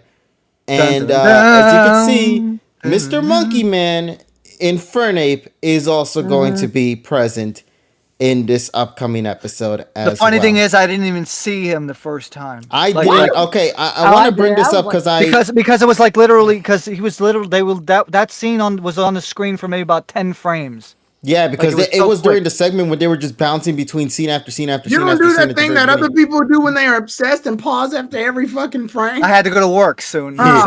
This was in the morning, Tyrone. We couldn't do that at the time. Also, actually, funny little thing I want to point out. During the reaction night I had for this, I mentioned that there was a scene that I got spoiled by. But I never knew until I did the reaction that there was an Infernape in this scene. Because when I got spoiled by this image, all I saw was just Gary and Electivire go and his Incineroar, Pikachu and Ash, and then the image got deleted before I got to see what was over here, which was Infernape. So I was completely shocked when I did the reaction that night when I saw Infernape in that segment. So I was very thankful to have not been spoiled by the actual returning Mons, which is going to be the segue into the second talk right now. So, ladies and gents, it has been officially confirmed we're going to be getting a reunion episode in this one. Weird that Infernape's fighting Moltres and not Talonflame again. Yeah, well, to be fair, that might be a different Moltres as well. It's already been Yeah. confirmed there's multiple of I, them. I like the Grudge. Yeah, I know, but to only get that grudge, we got to go back to Kalos for that one. Now, once again, as I mentioned many times this weekend, there's one Pokemon I don't see in here. I I'm also, really by the way, somebody disappointed. actually did a Twitter edit of that, by the way, to replace Talonflame Yes, I with know. that bird, and I was Yeah. like, He did. The community knows what we Yes, need. because Subaha is gonna be I made a theory saying that imagine if Go had little Subaha, right, and then you see big Subaha come out and then just have them interact with each other. That would make me just take my headphones off and leave my house. Dude, I if like we I could, see little Suba and Big Suba have a bro moment with each other, because it screams so much potential. This scene that we're seeing right here has so much potential for greatness, because a lot of the Pokemon that Go owns can have some wonderful reactions with some of the Pokemon that are currently residing in Oak's lab here. Like, we can see Go's Heracross react to Ash's Heracross. Or, yeah. for example, little Yeah. Suba with the big Suba. Like, dude, you cannot deny that would actually be pretty cool to see right there. I will. Yeah, I would appreciate that, but let's see what they do. Yeah, I want to see maybe what were the other birds? There was a Spearow as well, I think, at one point, or Yeah, Farfetch, something like that. I want to see Nefero. Ghost Pokemon, yeah, interact with some of Ash's. I think there could be a lot of potential for that. But in this category, you'll see all generations except for Alola and for Galar representation here. For the Yeah, OS series, you got Pikachu, Bulbasaur hidden behind Ash, and Charizard, as well as Snorlax. Bailey for Johto with Heracross there, and Totodile, Quilava too. For Hoenn representation, you got Corphish over there to the side, and you can consider Donphan part of Hoenn because of the Battle Frontier, I guess. DP squad, you got, of course, Weasel there being yeah, represented. For the BW saga, you got, of course, Oshawott here, and if I actually move the image to a little bit more to the right. right, you'll see our boys over there from the Unova region, Crocodile and Pignite also getting some representation there. And all of Ash's Kalosmons are actually present in here. All of the really memorable ones, of course, are all Yeah, present the here. people that the Pokemon that didn't job. Yeah, the Cool. ones that actually mattered. That being of Talonflame, Noivern, of course Pikachu, and then our boy Hawlucha, man. I'm so happy to see Hawlucha come back. He was my favorite in that series, man. There better be some Miyazaki music post XY on this Oh, shit. dude, if they play Hawlucha's music. WW. Oh Jesus Christ! That'll be the best shit. Yeah. Hey, That'll man, be the he best good shit. your job No. and got his neck sliced, all right? Let's Isn't it just be real. weird? Like Charizard. Okay, so I know he's been at Oak's lab. He was in Oak's lab in fucking Best Wishes, but it bugs me that he's not at Charcific Valley because I prefer him just be there. I Didn't don't they know. say he could just fly back and forth? Yeah, it just bugs me that he's here. It might have just been a coincidence moment. I kinda like when he thing. was in Charcific Valley. It felt like a his exclusive situation, like Squirtle with the Squirtle Squad doing the firefighting stuff. Which kind of makes me still confused as to why the Squirrel Squad Nice. was in that episode of Sun and Moon. I'll still never get Eh, that. who knows? It's Sun Yeah, and Moon, yeah, who knows? it's Pokemon, man. But yeah, so it's the reunion right here. I'm just so happy to see that the people who made this scene here at least got representation from all generations. I think that's lovable to see, and obviously for a fact we're not going to be seeing all of them here Samurai in just said this one shot. Charcific Valley is closed due to COVID. Fuck. Damn, man, social distancing Well, hits tell them you- hard. Charlotte's Yeah, like, only 33% capacity. Sorry, you got to go Yep. home. Yeah, 6 feet, Charizard, 6 feet. like your size, jeez. You But know. okay, here's my thing though. And this is what I was talking about before. This is where my controversy for this episode lies. Yeah, This episode is tied to this episode, the Moltres, shit. yeah. because it's been confirmed. Ash and Oak, Ash, Oak, and Go are Ash and Go are going to be visiting Oak's lab, and they're going to be learning about Infernape's disappearance as well, which is what you see right here, right now, with Infernape next to Ash there. And it seems that it'll also be having like a scene with Gary, which we also saw in this shot too. So I'm getting the feeling that what you're about to be witnessing is going to be the prelude to Project Mew, but we need one episode to get all of this out of the way. It's like you're going to see the reunion of the Pokemon. You're going to see Shigure appear here in this episode. and then he's probably going to capture maybe Moltres and then just walk off or something. I don't know. And then that's when the actual Project Mew setup begins when he leaves the screen. I don't know, man, because like I love this idea. I love that we're getting the reunion. I love that we're seeing Ash's first rival appear on screen. I'm just given how we've seen past generations of representation so far in Journeys, only being one episode, it does kind of concern me to think that this is going to simply be a one and done episode, because I feel that when the Project Mew plot begins, we're not going to be in Oakslab at this point. We're going to wherever that mountain region that they're in is at, and that's going to be where we're going to be having the characters residing for the next couple of episodes. So that means this reunion that you're going to see is going to be a partial bit in this episode. And I don't know how to feel about that, because I wanted the reunion to be familiar to like that DP reunion episode where they took the whole episode to pay homage to all the Pokemon before then getting into the plot, you know. But it seems that here it's going to be shared, and in fact is also going to mainly star in Fernape, which, by the way, if there is any justice that I think this episode's going to do, is that it's finally going to give DP one of the Pokemon's a W in a legendary fight. Because so far, Ash's Pikachu got it, Ash's Sceptile got it, Ash's Charizard got it, but after that, DP got none, BW got none, XY got none, SM got none. We needed to start giving these legendary battles. Zapdos. Yeah, but that was never a concluded fight, sadly. He beat the shit out of it. Like, that fight was basically Zapdos gonna die. I know, man. Team Rocket actually saved its life. But unfortunately, a cutout is a cutout. I would, and there were other fights. Okay, so here, I'm gonna go ahead and take a minute to talk about a segment. Oh yeah, Sun and Moon did give the legendary fight, I'm didn't gonna it? go ahead and No, that go was a in mythical. and I'm sorry. I'm gonna go ahead and take a minute to talk about a segment here where, in my head, I guess it's because I play the games and watch the anime, and the anime and games both have this level of inconsistency with them that brings up an important topic: legendary Pokemon and their power. So, if you play the games, you know not all legendary Pokemon are that good. Actually, ironically, Moltres sucks. Like, in the games, the thing is terrible. I mean, it's a fire flying. The thing, literally all you have to do is hit it with a rock move and it dies. It instant death.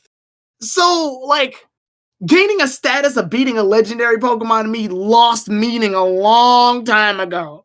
Like, for example, Pikachu beating Regice. Let's talk about it for a second. Pikachu, in all sense of purpose, is fast and knows Iron Tail. So in all sense of purpose, it should be able to technically beat a Regice. Like, it shouldn't have that much of a problem with it. And given the way the anime does that whole, like, if we want to win hard enough and the story writes us to win, then we'll win.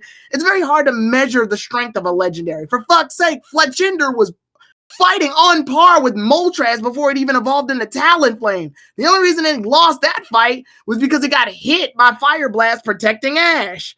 So if Ash's Fletchinder had evolved into Talonflame before the fight, would it have won? Like, it's just weird, like, measurements of strength. Charizard beat an Articuno, but that's because fire Pokemon are naturally good against ice types. And again, Articuno kind of sucks too. In fact, Zapdos is the only good one of the three, which almost got its ass kicked by Noibat. So it's weird to, like, really look at and go, how strong are legendary Pokemon really? Like, I know there's a level of clout to, oh, it beat a legendary Pokemon, but then you stop and think about the legendary. And then you think about it and you go, how strong is this legendary particularly? Is it, like, strong as it needs to be in the way the movies portray them, where they're fucking gods? Are they about as strong as, like, a regular trainer's Pokemon with the list of a bit of bulkier and stronger moves? Like, what takes precedence here? Go beat the shit out of a Zapdos last time we saw him. Does that make him automatically stronger than most trainers? Is he on par with Tobias? But then we flip it. Tobias has 2 legendaries. That means obviously he had to find a way to catch Latios, which means he beat the shit out of a Latios at one point. How strong are legendaries really? Somebody brought up in the chat that Zapdos was weakened, though, wasn't it?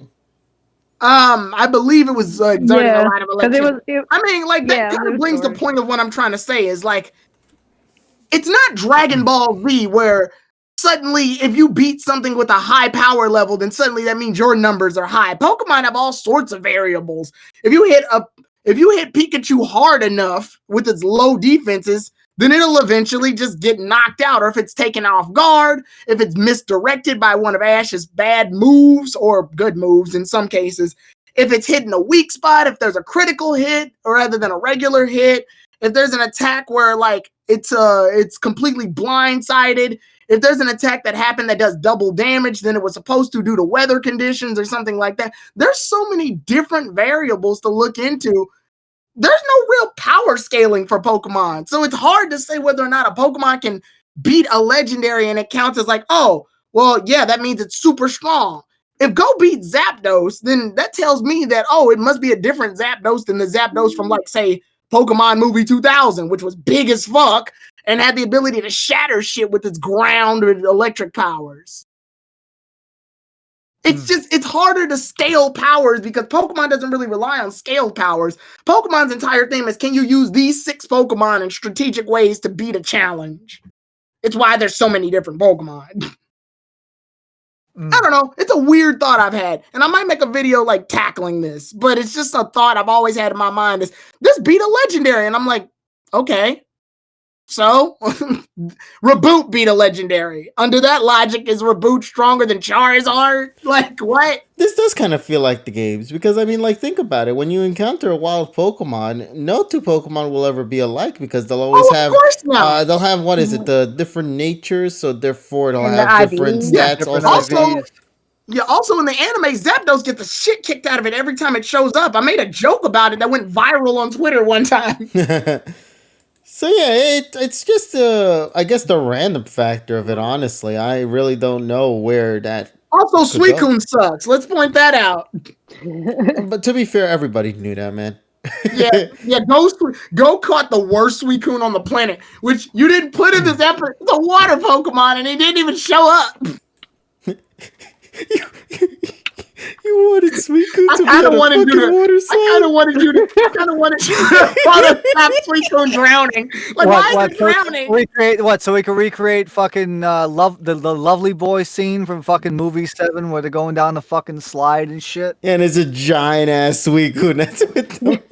I kind of wanted during the boys and Watch girls, take everybody me come- to your dream. I kind of wanted during the water race, KG had edited Suicune drowning. That shit would have been hilarious. Like, why is it I did have it here, but I water didn't put it up, Pokemon. man. It's a water Pokemon. Why is it I was drowning? actually gonna do a full on edit where I was gonna have the Dracovish actually run animated, and then as it's running, it passes by the 2 hunters who have like these underwater helmets with them while they're going after the Suicune. No, they wanted the Farouk Mega Man. That's Oh god.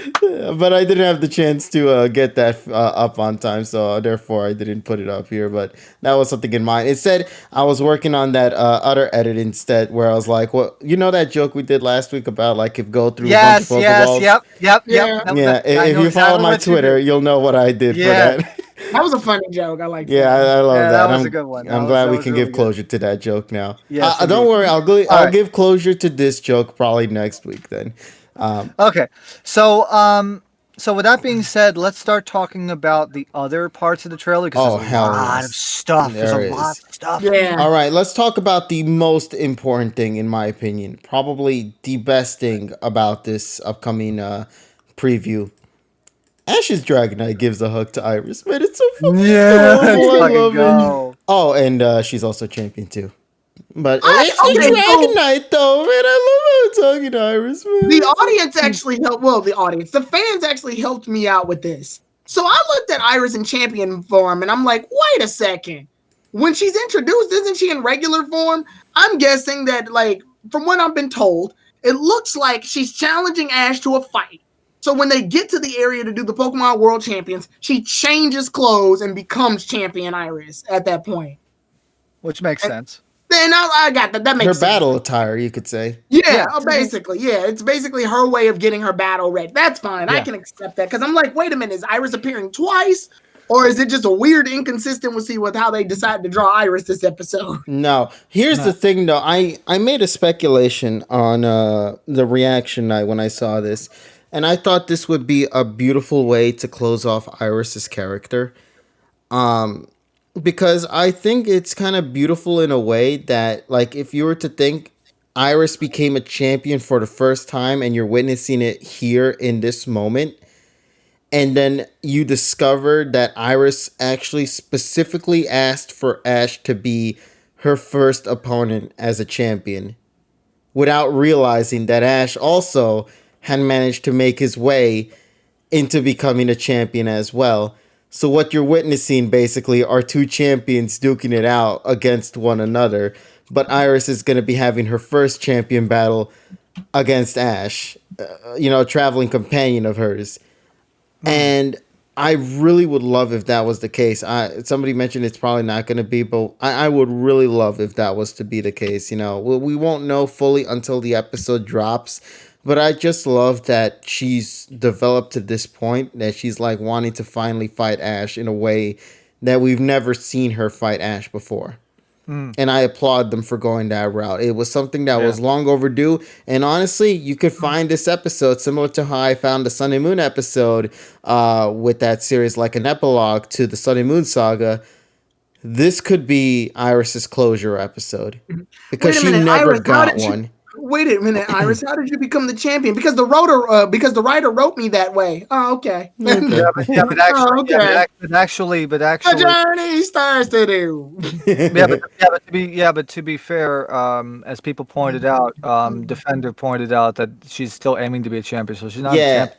That's what I'm saying. I want to just wait till the episode fully drops. Yeah. And then that's why KG said speculation, because he didn't have the information in front of him. It's not concrete. Yeah, I want to wait for the episode to drop. This is just something in my mind I want to see happen. Yeah. I know it'll not happen, but I would really love for it to be the case because I feel like this would be a beautiful way to kind of close off Iris's story. This is going to be her only episode. We have to remember that. She has no other episode after this one, at least for what we know so far. And we already know that the next episode after this one is not going to be another Iris episode. It's going to be something else instead. Yeah. So, okay, Bars brings up an interesting question. So how the fuck does the timeline work? They had 2 Unova leagues the same year. Well, there's no real time passing, unfortunately, in this show. No. So it's the journeys. It's journeys. Just move on. That's the only thing. It starts today. It's Pokemon. Yeah. Because Pokemon really hasn't had a real time. Yeah, but this show's gimmick is bringing back older characters. Yeah, but I'm saying, in terms of time passing, quote unquote, Pokemon has always been like that. It's like time never passes. Yeah. So that's not just time passes and never passes at the same time. A baby can be born in limbo. Mm-hmm. Yeah, and time still wouldn't pass. And time still that baby is permanently 9 months old or whatever. But that would imply none months have passed, man. Yeah, but time doesn't exist. Also, I like that Dragonite's little antennas are hearts. I'm just assuming there's 5,000 months in a year in this series at this point. Also, I know. Also, from the preview, when I was looking at it, I think Mr. Fish also learns a new move because it looks like he got Dragonite with an ice move. Yeah, it looks like an Ice Fang. Mm-hmm. Yeah, he didn't know that one before, so I was like, oh, that's new. Yeah, and it has the ability Big Jaw, which means all of its bite attacks do more damage. Which I'm very happy with, man. And also, I will have to say that I did like seeing other people's reaction to this trailer. Because it's for me, since I watched it in the morning, first of all, I had to pause a few times, and then it was one of those feelings that if I smoked something or if I was a smoker, I would have to go outside and smoke a cigarette. Okay. Because it was one of those things where you just had to get up, go outside, and think about what you just watched for about 20 minutes. It's such a fan servicey moment that you're like, is this because it's it completely goes against the grain of this current series, and it's just a shock. Yeah, it's a shock factor, and I really appreciated that. So now that we have that out of the way, I guess we can talk about the two new characters, Yeah. Tsurugi and Asahi. Super dry. Now, Um, otherwise known as Levy from AOT and uh, Beautifly from yeah, Pokemon Inc. but here's the thing: you're gonna hear it here for the only time because I actually give a fuck about this. Mhm. This will be an Osamatsu-san reunion because you have Professor Sakuragi, who is voiced by my God, see, fucking brain just keeps on going now. Don't worry, we've all Um, had those. no, because it's like it's funny. It's Jun Fukuyama. No, it's not Jun Fukuyama. It's the other one. Whatever. It's Karamatsu, right? Yes. Then Daisuke Ono does freaking Dande or Leon, and now we have Hiroshi Kamiya, who is Choromatsu, and Saiki Kusuo, which is his fucking Psyche voice. It's not his Choromatsu voice, doing Tsurugi. So for the first time, even though all three of them have been on Pokemon before, this is the first time that they've actually been on the roster together. In So the it's a same reunion series, yeah. in the same series. I'm Yeah. loving this. Listen, I want to just take a second to clarify a couple of things. One thing I love about this upcoming Project New York is I'm just loving that we're kind of focusing on what looks to be a fusion between the Isle of Armor as well as the Crown Tundra. Tundra. Well, that's where the speculation begins because a lot of fans are thinking this ain't no Crown Tundra. What you're witnessing right now is just the characters in the Crown Tundra's design, Yeah. but they're not actually in the Crown Tundra. Because an interesting thing to also note is that Mew is apparently a big subplot for this whole thing. And is Mew really going to Galar? Let's be real here. Why would Mew go to Galar? What purpose does it have in the Galar region? So fans are thinking that this ice region that we're about to go through could be a part of somewhere within the Kanto/Johto region. We don't really know, to be quite Yeah, honest. we obviously don't know because it's like you can just fit so much, and plus there was really no narration. I mean, no like vocal narration, so you just see text on screen, and that's pretty much Yeah, it. it's just Project Mew. Oh, here's the character. Here's another character, and that's it. I know it's probably like a long stretch though, but I was like, I really love how if they made a nod to because I remember there was like a whole Team Rocket CD thing back in the first movie where I think Jesse's mom was trying to search for Mew, and then she was looking in the snowy like mountains. Yeah, So they forgot all about that. That's I was like, dead. that'd be a pretty cool nod to that if that was Yeah, the nah. case. But it's probably a long shot though. They forgot all about that. That as Oh far yeah, as of they're course, yeah. concerned, that With doesn't post, exist. Well, no, yeah, they didn't forget it that long ago, because didn't they reference that in movie 21? With Jesse's mom, With Jesse's mother and Mew, to be exact. did they 'Cause bring up Jesse's mom at all? They did not, but they did do something that wasn't in the original movie that they specifically did in movie 21, and You that mean was that Mew took a notice towards Jesse's design. 22. 22, I I was apologize, 22. 22. I was like, I was 'cause thinking it was 21. But yeah, but it's not Power of Us. yeah, It's the it's a Mewtwo remake, you could, basically.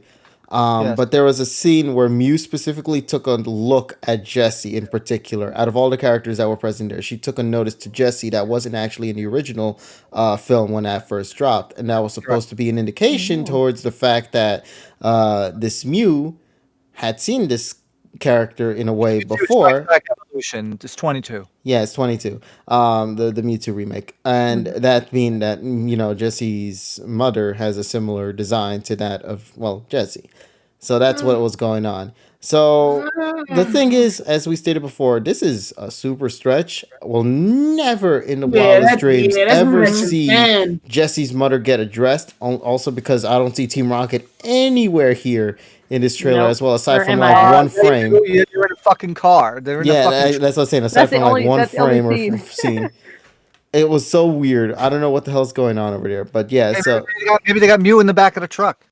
yeah, they bring Mew to Galar. you know what? I know. I'm gonna be honest. Like, out of all the Pokemon, bet- I bet- Mew isn't exactly my favorite. So it's a weird Pokemon to like be sought after. Yeah. I don't know, Mew. Like, it's cute, but that's it. Like, We get it. It's like look, It's a paycheck for Koichi Yamadera for the last fucking 23 years. I think my history with Mew has always been weird, especially like from it's distribution, it's movie appearances, it's other game distributions where it's always a special giveaway at like every time at GameStop or Toys R Us. And I don't know, Mew has never been that Pokemon that's been like, oh my god, this thing. Like it's just sort of like wasn't its last debut in the games is like a $50 price tag on a Pokeball Go Plus? Like wasn't that its last major debut? Yeah. And I'm just like, okay, Mew's just that thing that exists. So to make a plot around it is weird to me. And we already had 2 Mew movies. Lucario and the Mystery of Mew. 3. Which was a way better Mew movie. 3. Well, 2.5 because 2.5. There we go. Yeah, because we have movie 1 and we have Mewtwo Returns, which was reboot 2, and then movie 8. Yeah. It's just I don't know. Mew's always been that like, hey, I'm cute and I like to play. Also, I know every move in the fucking world, but I like to play. No, we don't talk about MMMP that could go die in a fire. And besides, I didn't even register that one in my brain. Yeah, because like I said, special. it's a TPCI special there. Yeah, it's a TPCI special. Therefore, it deserves to be thrown in the garbage and burned. I got a question then. Mine says specials as Mew's been in. Has there been an actual episodes or besides Journeys? In one Sun and Moon episode, it was in. Yeah, and even cameo appearance. Yeah, it was a cameo. It just showed up and left. Yeah, it did the Arceus thing. I think that was it. Honestly, I'm trying to. No, yeah, because I was like, I can't think of any episodes like Mew's been in there like thoroughly, except for the intro and then the movies that Tyron was mentioning, and then how rare the games are, like paying $50. It's just Mew's not that special to me, so I'm just like, whatever. Like it'd be different if it was a different type of Pokemon Go was sought after, but it's not. It's Mew. Like what? Mm-hmm.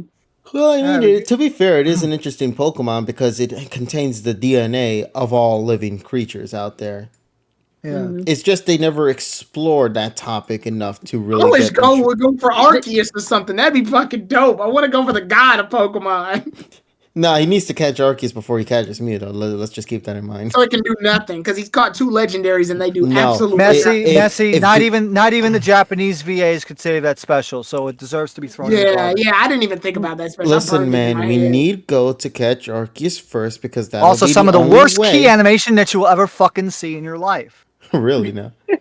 Yes. I was gonna say, but yeah, Arceus has to be caught by Go because that'll be the only way we'll ever get to see Eevee use Judgment. This is my canon headset right now. I think this is gonna happen. I want to see this Eevee use Judgment. God damn it, with Copycat. But nah, for real. I guess I should go ahead and say my things about the trailer too, because there's some things I mean, you have as well so far, but now we're talking mainly on the what was it? The Project Q aspect. Yeah. So go ahead, buddy. I mean, well, to me, because I gotta clarify. Like, I know I had one tweet that sort of went all over Twitter shortly after the trailer. Yeah, shortly after the trailer release. And I want to verify one thing because obviously there was some good and some bad comments, and obviously it's the internet. I'm immune to that shit. Really? But yeah, there's gonna be good. There's gonna be bad. Plus, Twitter gives me so many notifications, and I was at work, so there's no time for me to like tackle all of them. Mm-hmm. So it's better to just let the internet do what the internet does. Yeah, you just let them. You basically just throw something in the fire and just hope for. And then just go. Well, that happened anyway. So let me clarify something real fast. I made a tweet back then that said, and I quote, "I'm worried that people are going to erase their criticisms about Journeys the minute they see this trailer because there has been a history of this happening more than once where we see a trailer or a preview or a sneak peek of something and suddenly the show is saved. It's redeemed. It's perfect now. It's the best thing ever. But then we end up watching the actual episodes and shit gets real." Now, I want to clarify something. I did like the trailer. I liked looking at some of the cool shit that we get to see and the shit that was seen before. But to me, I feel like appearances of stuff that happened before does not. I was actually more interested in the new characters, to be perfectly honest. But appearances of things that we've seen before, it's just too soon for me to make a solid judgment of stuff we haven't seen yet. Does that make any sense? Yes. We got ready for the Sun and Moon episode, and KG said it best. It's a good Sun and Moon epilogue episode. It's a terrible Journeys episode, right? The Darkest Day arc that Thunder God Kiro just pointed out. There's things that we see, and then when we finally get to where we need to be, they get mediocre at best. I'm just saying, there is nothing wrong with being excited about this. I have no problem with people being excited. I have no problem with people being hype about seeing stuff that they remember from the past. Obviously, if the show's whole gimmick is Ash and go travel to different regions that Ash has been to before, then we were bound to see some form of cameos or references to previous series. The handling of them have been mediocre at best, but it's very obvious they're going to be nods to, hey, you've seen this before. It's basically a handshake to longtime fans who've invested in this series, which begs the question why they're doing a formula that requires them to not know the series, but that's a whole different topic. It's fine to be excited about the trailer. It's a trailer. That's what the trailer's meant to do. But I'm saying, do not let that cloud your judgment if we haven't seen the episodes yet. That's all I meant by that tweet. And it's a very reasonable thing to ask. Yeah, it's a very reasonable thing to ask for. I'm not saying, oh, fuck y'all, don't be happy. And I also want to bring up a point that you also made, Tyrone. Is like it's not going to erase how bad the early episodes were, because it's like I did the same thing with Sun and Moon. Doesn't matter if it ended it ended great. It's nice.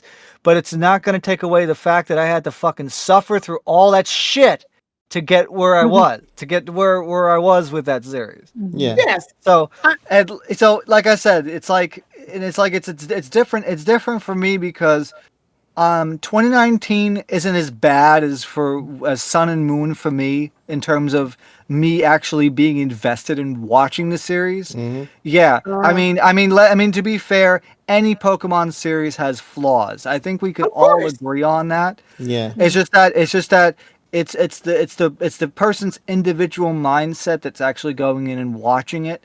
I mean, like people who love, X and Y, and people love Sun and Moon and the way that the story progresses. Great. But you know what? Everybody thinks differently, and I think that's what's great about it. But the whole point is, we have to take it as for face value and respect each other, and just say, okay, at least, hey, we could all come in agreement that 2019 hasn't been the best. Absolutely not. I would say this was definitely in the bottom 3 so far for me. But considering we just had the director change, and I see that we're getting less shittier episodes from in the last few weeks, I'm a little bit. I have a little bit more hope that they're going to do something with this.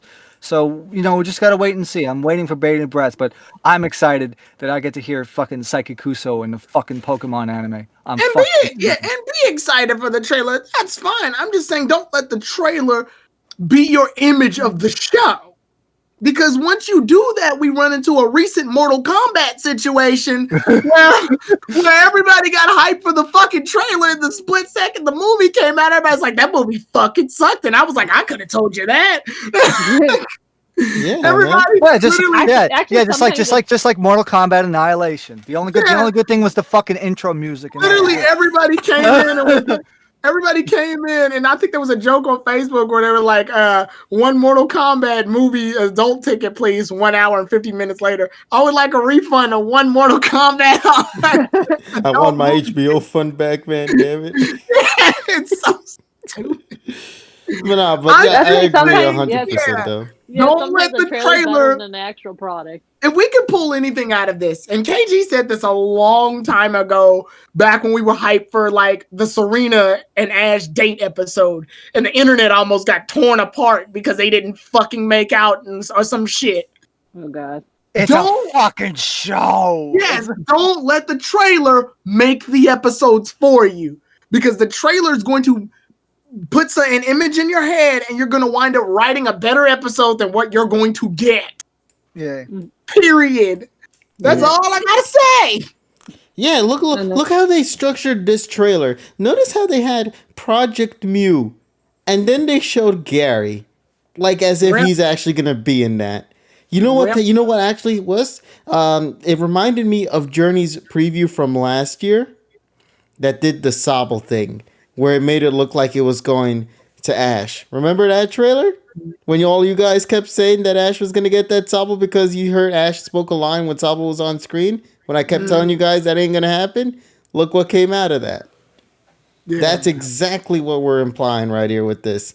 They put these trailers in that position because they know for a fact you, me, the entire audience are going to work around that and find something, to be excited about and assume that it's going to head in one direction when in reality they did that just to trick you when the actual episode arrives. And then we have to go back to Tony Randall's famous phrase in an Odd Couple: "Assuming only makes an ass out of you and me." Yeah. Yeah, so that's why we always keep saying never judge anything for face value, and also you can be excited. In fact, I'm excited for these episodes. be I'm careful. looking for it, but That's all I'm saying. Just be careful. See, for Yeah, me, don't be completely fucking disappointed. when it Yeah, doesn't like live up I'm to your not trying expectations. I'm not trying to be the negative Nancy. I know Journeys no, that's my and job. me have. Yeah, I know Journeys and me haven't exactly clicked all the time, but I'm saying proceed with caution, because it's not even just the trailer. We have communities that are crazy, sending death threats to writers and shit. Like, people are nuts. Oh yeah. I'm just saying be careful. That's it. You know what disappoints me? What? Yeah. That you're still somehow watching Journeys, and yet we had Sun and Moon over here that you still never gave a chance, and I think Journeys is not very far down compared to Sun and Moon. Plot twist, I'm actually, like, when I'm done doing my X and Y episode review, when I'm done watching my X and Y episodes, because I'm watching them over again for the reviews and stuff, I'm watching Sun and Moon to continue forward. Oh yeah, but don't review every episode of Sun and Moon. Oh, I'm Just going to binge review that every shit. episode of Sun and Moon. I'm just going to watch the episodes I missed. I know. That way I want to see did I miss anything. Yeah, you missed the whole Rotom-Dex And then- underwater thing, buddy, and then that you were I'm gonna- joking about. And you gonna also give- and you also missed Iwana using Blender. And then I'm gonna give a discussion on the episodes I missed, because I did the Solgaleo. I did the beginning all the way up to the end of the Solgaleo stuff, and then I get, like, I think the Necrozma stuff I didn't watch, but I did watch the League. So basically, the shit from the games and the shit the games wanted to have. Yeah. Like we mentioned, the episodes are looking exciting. If you guys are excited for these characters to come back, be excited, be happy for them. Also, Iwana drew analog drawings on his live stream on Twitch stream, which you can find a yesterday. backlog on YouTube. Well, not on YouTube. Is no, it on it's YouTube? No. Yeah. No, those art sessions where he does all those watercolor shits, that's on his Twitch stream. Apologies then. On It's- Twitch.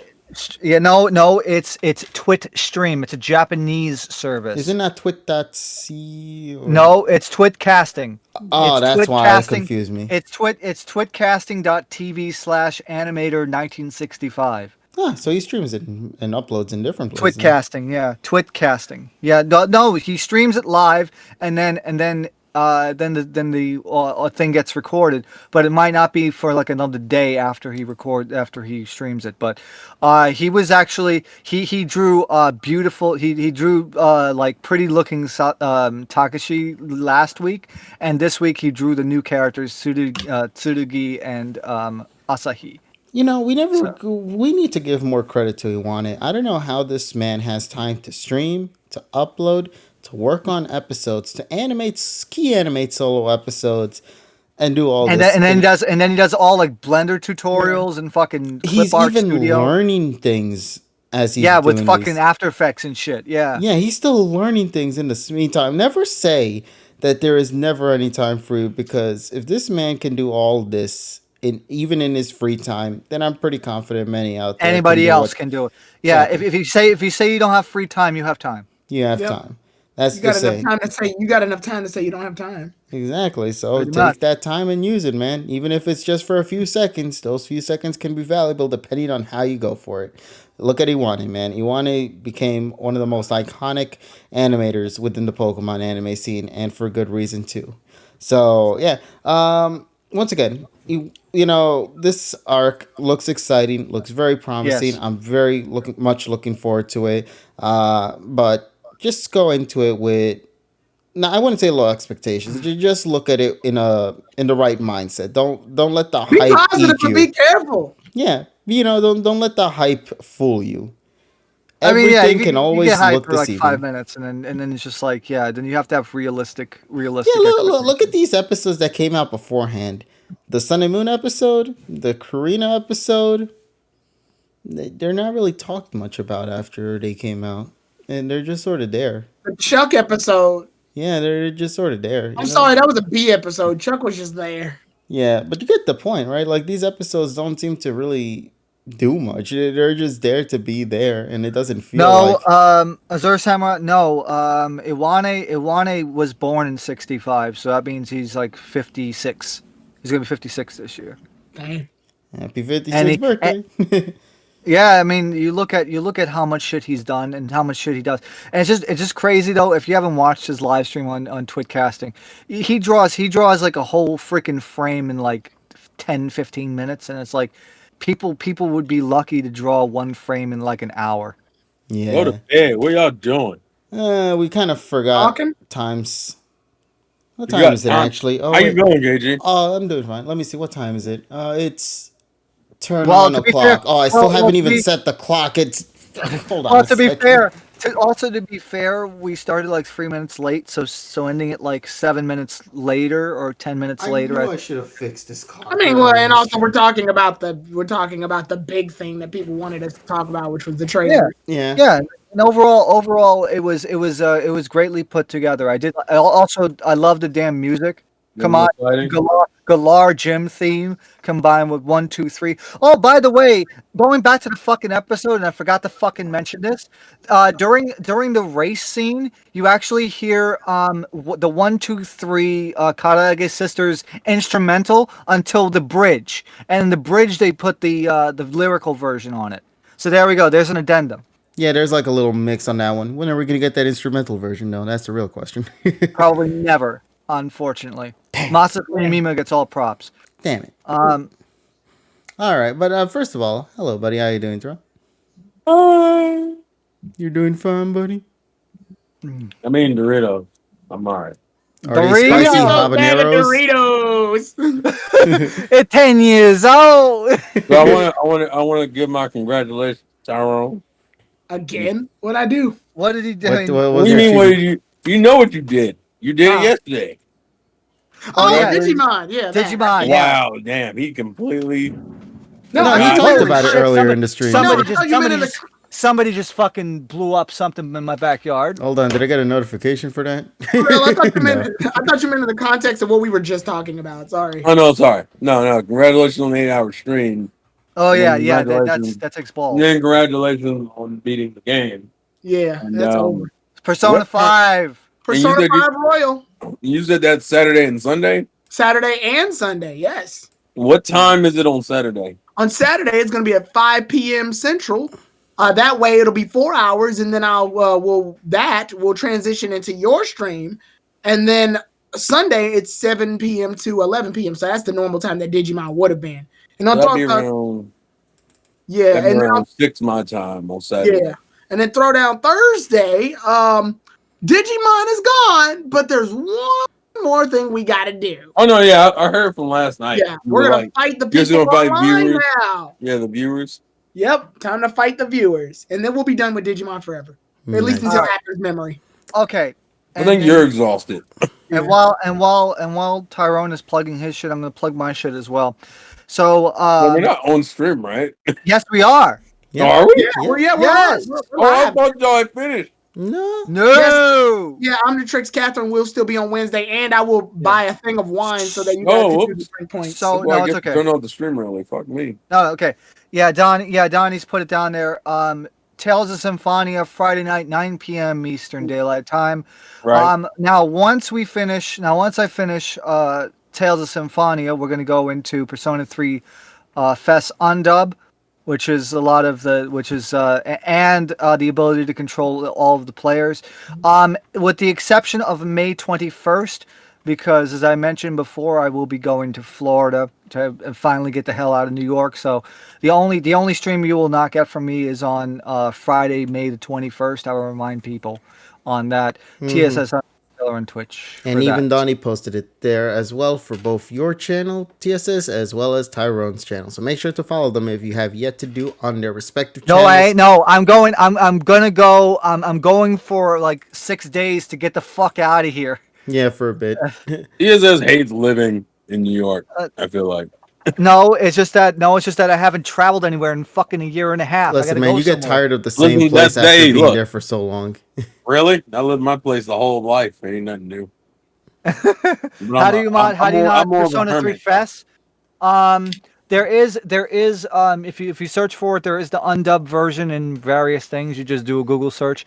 To do the whole character thing, you have to do a cheat code. You have to do a bunch of cheat codes. If you use PCSX2, which is what I'm going to be using, there is a specific cheat file that you put in the cheats directory, and also you can do it on real hardware if you have like HD Loader or Open PS2 Loader by getting like the codebreaker codes or whatever and putting into a cheat file and then transferring it over to your PS2. Huh. And you can control all the characters. Neat. So last final bits of plug news. As you guys know, tomorrow we're going to be having a lot of fun yet again. Tyrone, on your channel, we're going to be focusing on Mario Party. Yep, I got my first W. CPU got his W. Will it finally be Tyrone's turn to get his W in the next board? Which I actually don't know what board it is, but we'll find that out tomorrow. Yep, and then Black White too.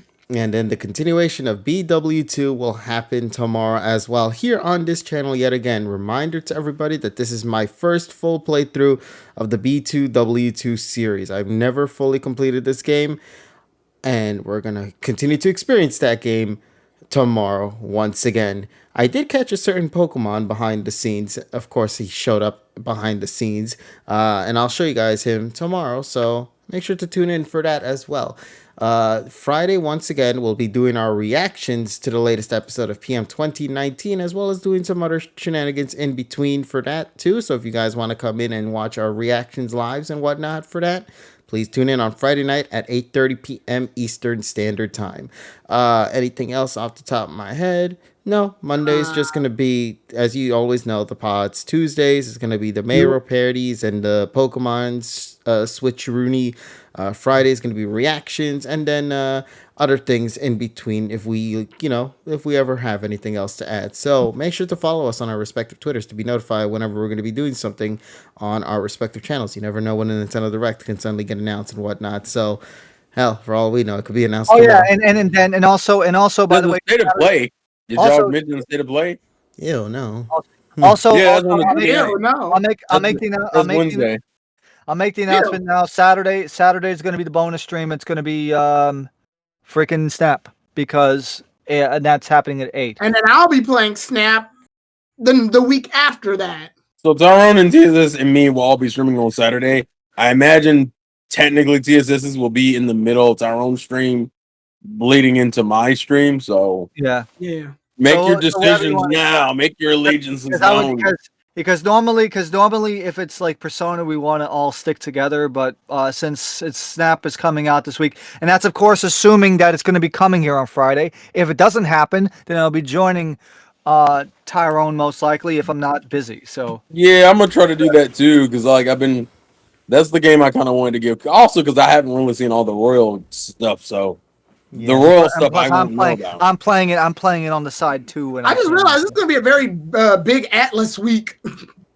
Yeah, well, Yeah, so many yeah, games. We yeah. got Persona Because I'm playing Catherine Full Body, Persona 5 Royal. Black 2, White 2, Mario Party, all Yeah, these Super great Atlas Atlas week. games. Yeah, Atlas great games. Atlas Yeah. games.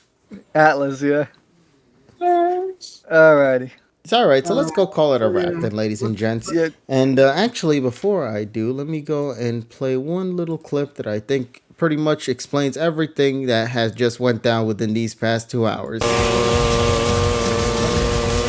And that's it. All right, everybody. We hope you That guys didn't enjoyed explain tonight's shit. pod Copyright. for the week.